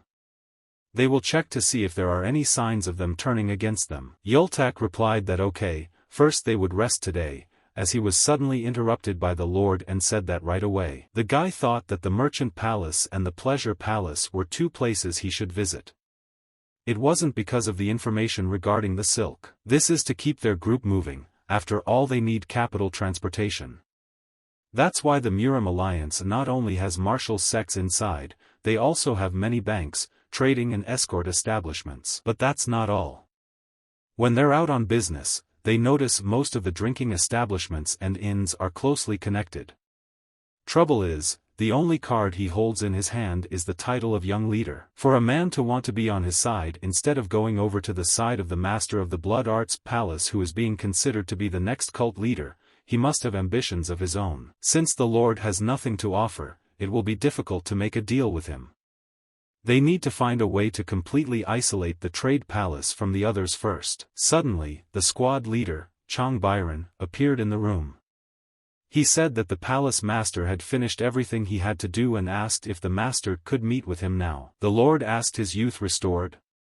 The face he sees now is very different from what he saw before. After bowing, the man said he was sorry for disrespecting the Lord. The boy thought that he must have really used a mask made of human skin. Jan Chagak replied that he was sure he had already told him not to let the guy cheat on him again. Apologizing, he replied that the situation was out of his control. The gentleman asked if he thought he was joking. That all his words are a joke, looking down on him. Byron replied that he did not. He only came there because of Jang Saemon's sincerity. Ever since he said that he would pay for all the sins his son had committed. Looks like he shouldn't have come. Byron replied that he will let go of his head and apologize to him, please let him be calm. The master asked, is this his real face? The boy replied that this is what he originally looked like. Jan Chagak said he couldn't trust him. How is that possible when you don't know what could be in that room? How can he trust them, and meet their palace master? Suddenly, the young lord said that he was returning to the palace of the small sun.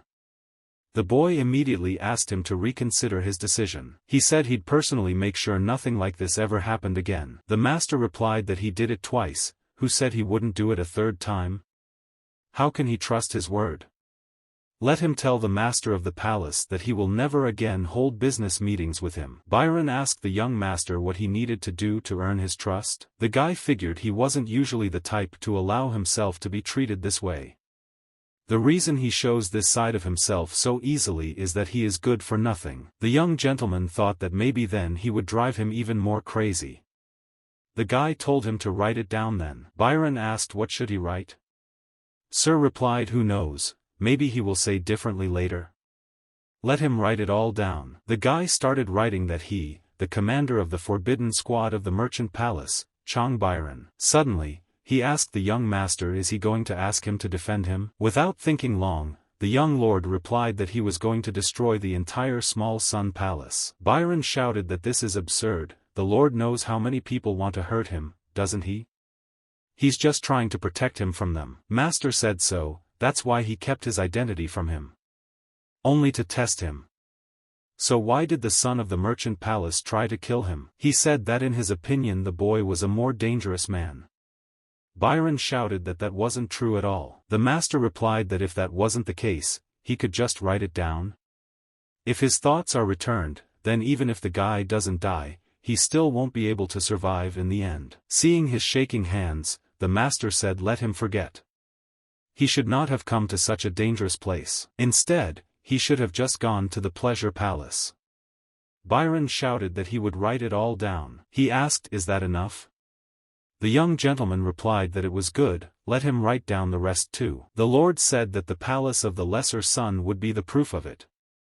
If he breaks this promise, he will be considered a traitor. Sun plaque. A plaque issued by the Sun cult in place of the imperial family.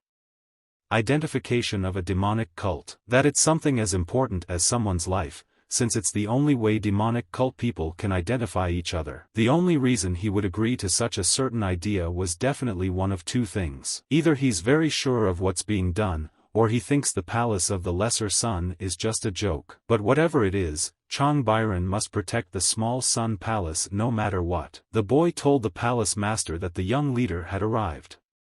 Salmon asked him to be calm. The man said he asked to meet him later because he was afraid the gentleman would be too tired. He hopes the guy doesn't mind. The guy replied that he was thinking, that didn't mean he couldn't understand what the man had done since he had put so much effort into the preparation. Salmon replied that the gift had been ready for a long time. Yen Chaguk replied that he had been to the Heavenly Demon Gallery a few days ago. Small gifts would not be enough for him. The man replied that it wasn't difficult. They could just share a lot of those little things to supplement the whole deficiency. The gentleman replied that he was not sure about that. Salmon replied that it's because he hasn't tried it yet, but after he tries it, he'll understand. They just need to share things just once. The young gentleman seemed to want a lot of things. The man could give it all to him, if he wanted it, of course. Young Chaguk said that it seems that all this time, he was wrong about the master of the trading palace. If the guy became how magnanimous he is, he would come more often. Looking at him, the man said he could stay there forever if he wanted. The gentleman said that he seemed to be living quite a happy life. Salmon asked what the boy meant. The Lord replied that there is a saying that says that parents are sometimes so preoccupied with loving their children that they don't even notice their own actions. And since he has such a precious son, it is impossible for him to live a miserable life. However, had he become too ignorant if he was not even aware of his own actions? He should have rushed out to beg for forgiveness, but instead the man had ordered his subordinates to lock him in the guest room, and was now sitting in a higher place talking to him. The gentleman asked if the man would confess to conspiracy against treason or something like that. Laughing, the man replied that as expected of the young leader. Considering how much he had grown, the future of the Sun cult was certainly bright. Since he had covered up his immature son's mistake like that, the man would be very happy if the Lord stayed with them. He motioned for him to take his seat. Without going around the table, the boy walked straight across it and sat down in the man's seat. He realized he'd dealt with people like Salmon before. Leader of the wealthiest organization on the Central Plains, leader of the Full Moon Trade Group, and leader of the Beggar Sect. He was once asked by the leader of a beggar sect why they are both so similar despite being on completely opposite ends. The one who has everything and the one who doesn't need it at all. And oddly enough, this person is like both of them. When dealing with people like them, you just have to scratch them where they want to be scratched. Turning to the master of the merchant palace, the guy said that he hated to complicate things. After he finished his isolated training, his father disappeared, and after that he had no other family. It's just not like the past. It gave him a headache just thinking about it. The man asked, "Is that really true?" He replied that he meant what he said, he didn't really care. The guy is just someone who sits in the cult leader's seat, since that position has been empty for a while now. Then he asked if he knew what he was talking about. The master thought they might be on the same wavelength, so he came there to visit him. But not only did they target his life, but they were so stupid. You greetings. What a disappointment this is for him. Salmon replied that he seemed to have disrespected him by the fact that a lot of things had been bothering him lately. He hopes the Lord will graciously forgive him with his heart as wide as the sea. He said that he was also worried about what he should do because of his son's impoliteness. The man really thought about it, for he is his faithful servant. The master asked if this was really so. Then he decided to listen, let him tell him what conclusion he had come to after much thought and worry. Smiling wryly, the man said that he had prepared a gift for the Lord. It's a very special, precious gift. Salmon is sure he'll love it. As suddenly he called Byron, entering, the guy was carrying a red box in his hands. Placing it on the table, Byron opened the box in which the young gentleman saw the dagger. Salmon asked if the young master had heard of the 5 sacred implements before. The boy wondered if this could be the one of the 5 divine weapons. The man replied that it was so. He had it specially prepared for the Lord. It's a demonic dagger of sacred fire. Then he asked if the Lord liked the gift. Salmon said it's something even the Lord couldn't get. And he's going to give it to him. But even that's not all. The man would make sure that tons of gold bars were sent to the palace of the small sun every month. Salmon to him a palace that will be much bigger than the merchant's palace, but what does the Lord think about making a deal? Naturally, he must take the place of the leader of the cult. The palace merchants are supporting him. He, Chang Saman, will assist the Lord in his ascension to the throne. Staring at him intently, the Lord asked, is he really asking the guy to become a cult leader? The man asked, is it unnatural? The importance of the imperial family. It would be meaningless if someone other than him took that position. He said it would be a betrayal, and the gods would be angry. Guy thought of talking about the imperial family in a demonic cult. How ridiculous. Jan Chagak replied that he thought it made so much sense. The man replied that as expected of the young leader. He could understand what Salmon was getting at. The guy replied that he's awesome, but based only on what the Lord knows, the man supports the master of the Blood Arts Palace. What does he have to gain by doing something like this? Zhang Salmon answered, what an interesting question. The young master asked, what is it? He replied that the fact that the gentleman was interested in such matters. The man realized that, however, he was not one to think so much. The guy didn't understand how Machongso had lived his life before. Sir asked if he was a corpse. Or something like that? Is the guy incapable of thinking? The man replied that it wasn't that he couldn't tell him that, it was just that he didn't understand something. The gentleman asked, and what was it? He began to say that if you think about it, he heard that the Lord had a bodyguard that no one had ever seen before, and also that the guy had been absent from the small Sun Palace for quite some time after returning. Perhaps he visited one of the other 7 Sun cult palaces before arriving there. If the young master made a deal with them, perhaps they gave him a bodyguard to turn a blind eye? That's really great news. Well, if someone had sent the Lord there, then it would all make sense. The guy thought that he really did go to the village of the Bay of Tears. After talking to him in front of the others, he realized that he was definitely Chun Amu's father. The man asked, instead of a suitable fighting palace or a pleasure palace to organize such a plan? Let him not say only that it is a palace of bloody arts. The young gentleman replied that he had no idea what the man was talking about. Salmon replied that he shouldn't pretend he didn't know anything. Why was he looking for him then? The guy replied that he had already said why. Angry, the man asked if he thought he would believe his words. Watching what was happening, Yen Chagak thought to himself, had he increased his internal energy with elixirs? How much did he consume? He has a huge amount of internal energy. Since he used money to increase his internal energy, he naturally put it above martial arts. The man began to say that if they had all already made a deal amongst themselves, why was the young leader there? Are they all in on this? He said before that, shouldn't they decide who owns the boat? Looking at the man, the Lord said that however the merchant palace was not the only place where there was money. Salmon asked, so he was going to go to the pleasure palace? While each of the 7 palaces of the Sun cult have their own martial arts powers and powerful influences, a very different story would be if they look at the roles they play. The Palace of Sacred Fire is in charge of governance. The Palace of Arts is in charge of martial affairs. The Palace of Fighters and the Palace of Swords are responsible for punishments. The Poison Palace plays the role of a large medicinal warehouse. The problem lies in the Merchant Palace and the Pleasure Palace, as they are both responsible for finances and diplomacy. Now that war is looming, the others are probably trying to join forces with those 2 palaces since they want money and information. It's the same with the information on the silk. That's why he has no choice but to meet with those houses for the real information that would come from the brothels. The gentleman replied that depending on which boat he gets on will determine his future, as it will already be decided whether the boat can move or not. The guy thought that it looked like the master of the merchant palace still couldn't trust him. The young master will let him believe what he wants to believe. The boy said that's what the man told him to tell him. The man replied that okay, he would believe the guy this time. But now was not the time. He would have to meet the man first and then make a decision. Young Chagak said he could take his time. Since the man had put so much effort into that gift, he would accept it. Just an FYI, the boat fee will be 30% of the merchant palace assets. That's really cheap.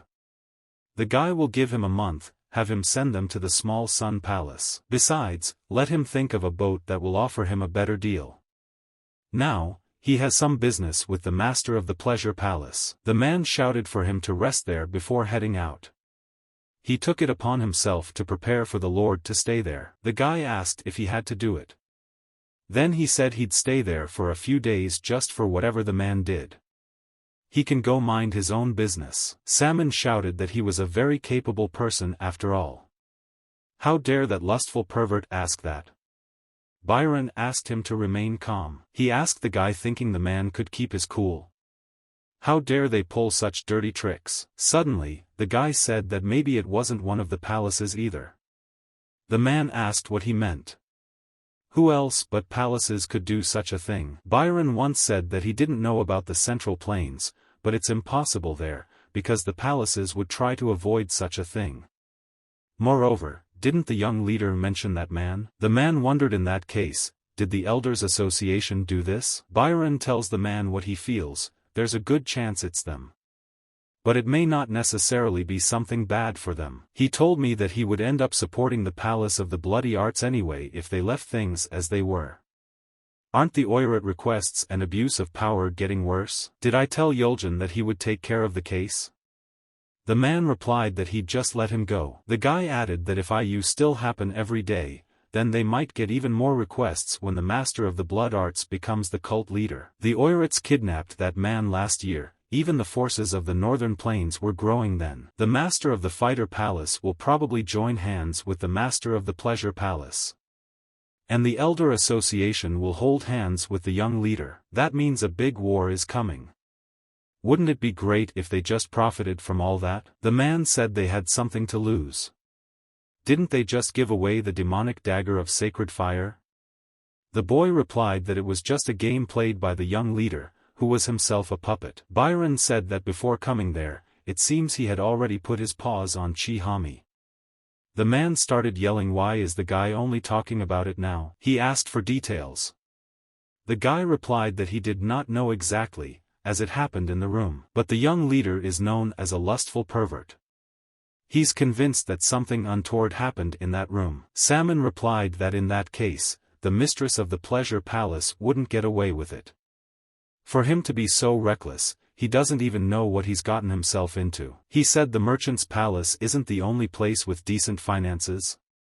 The man will save him if only the guy will get on his knees and beg for forgiveness. Byron replied that he didn't think it was the right thing to do. They must save him and bring him back at the right time. They have no reason to let things go to hell. The man asked wouldn't it be a good decision to take advantage of the situation and get rid of the Pleasure Palace? The boy replied that in his opinion, it was the wrong decision. He thought that if the Palace of the Small Sun was destroyed, it would be the end for him too. Salmon ordered him to follow secretly to the Pleasure Palace and bring him back at the right time. He must not die, for their goods must be in the best condition. Since he'll have to pay for the boat anyway, he'll give up first. Have them send the gold bars to the Palace of the Lesser Sun. The young lord thought that if the master of the Merchant Palace suddenly saw a mountain of gold, he would surely drop everything he held in his hands. As they passed by, they heard a man talking about how he thought he was going to die on the way to the horse market. A friend asked him what happened. Had he met the Shaolin monks? The man replied that if they had gotten in his way, they would have been all he had left. Then he said it didn't matter, and asked if his friend knew what he saw there. Don't let him be surprised. He was going to the brothel and on the way he saw that the whole top of the hill was black as pitch. He thought he was just tired because his wife wouldn't let him rest. The man closed his eyes, opened them again, and there was a 10,000-strong army. He couldn't believe his eyes. The man said it was bullshit. Most likely it was some beggar sect minnows going to collect the leftovers from the feast. He went on to say that War Minister Wu Jiam was there. He blocked off the horse market and the surrounding area of the city. It seems to the man that it was because the emperor wasn't around and his brother decided to take his place. Yultak asked that he couldn't become emperor just by taking the throne, could he? The girl replied that what was going on in the Oirat tribe now seemed to be quite serious. The guy asked if she believed what he said. That they might need the sun from somewhere? The girl replied that everyone was talking about their attack. Yultak said they're all talking nonsense. You can't believe what those brothel guys say. Suddenly, Heron saw a man sitting on the ground. The girl asked if he was okay. The man shouted if he looked like he was okay. The father told the girl that there was no need to pay attention to the likes of him. Yultak asked her if she didn't know she couldn't afford to show compassion within the Sun cult. Plus, he looks like a member of an unnamed squad that has retired. He's most likely injured because he let himself go too far. On your feet, the man yelled for the guy to shut up. If it wasn't for those Oirat bastards. The guy told the old man to be careful what he said. Then he asked what's up with the Oirats. He might not realize he's losing his head if he doesn't choose his words. The man replied that the Irati block the Silk Road and remove anyone they don't like. They wouldn't have dared raise their heads before. They're only acting like this because the head of the cult isn't there. He didn't realize what the Blood Arts Palace was doing. The man asked the guy wants him to do it again. He said the Oirats were the first to swing swords. They stabbed him just for looking at them. Seeing the man stand up, the guy asked where he was going. The man replied that all the wars, who had just turned 30, said the people at the top would rather listen to the brothel people than them. They told him to just run. They probably didn't know. Those at the top don't care about the old cripple or the brothel people. The man said he had to do something even if he went going to rescue those who were taken prisoner. When the young gentleman saw them, he said, "So this is where everyone is gathered." He had already found out about the situation on the road there. They realized what it meant. The Oirats had killed more than a couple of people. Yultak replied that there was no way they could go to such lengths. The girl asked if the guy could guarantee it. He started shouting that they wouldn't do such a thing and that was it. Heron asked, so he had no proof. The guy said it was crazy. Maybe she saw it herself? The girl replied that everyone was talking about it. Yultak did not want to calm down and asked what about what he was saying. The young master was watching everything that was going on. He asked everyone to calm down. Suddenly, the people around him saw that it was a young gentleman. Then they decided to leave. Jan Chagak ordered everyone to sit down. Looking around, he wondered if they were all going to leave. Yultak said that even if those Oirat bastards allowed themselves a lot, they weren't that bad. The girl asked how he knew that. Suddenly, without thinking, the guy replied that he was raised among them. Like he said, the guy is a bastard. He knows because his mom is Oirat. Let them not misunderstand him, he's not saying they're great. But why would they and the Palace of Bloody Arts suddenly get involved with a Sun cult? The young gentleman thought, what is wrong with Orthodox sects? He figured the man wasn't aiming to become a cult leader. So he doesn't try to harm him, but he wants them to feud with the Palace of the Blood Arts. If they're feuding and the Oirat tribe is involved, then they're probably collecting captives at the behest of the Blood Arts Palace. The young lord thought of what they had to save them. Even though they are a demonic cult, the way of the warrior is not in political intrigue. People sat there not realizing when they could get up. They thought he was hiding outside and waiting for them to get up. When Yultak woke up, the first thing he did was to look for the young master. He wondered where he had disappeared to again.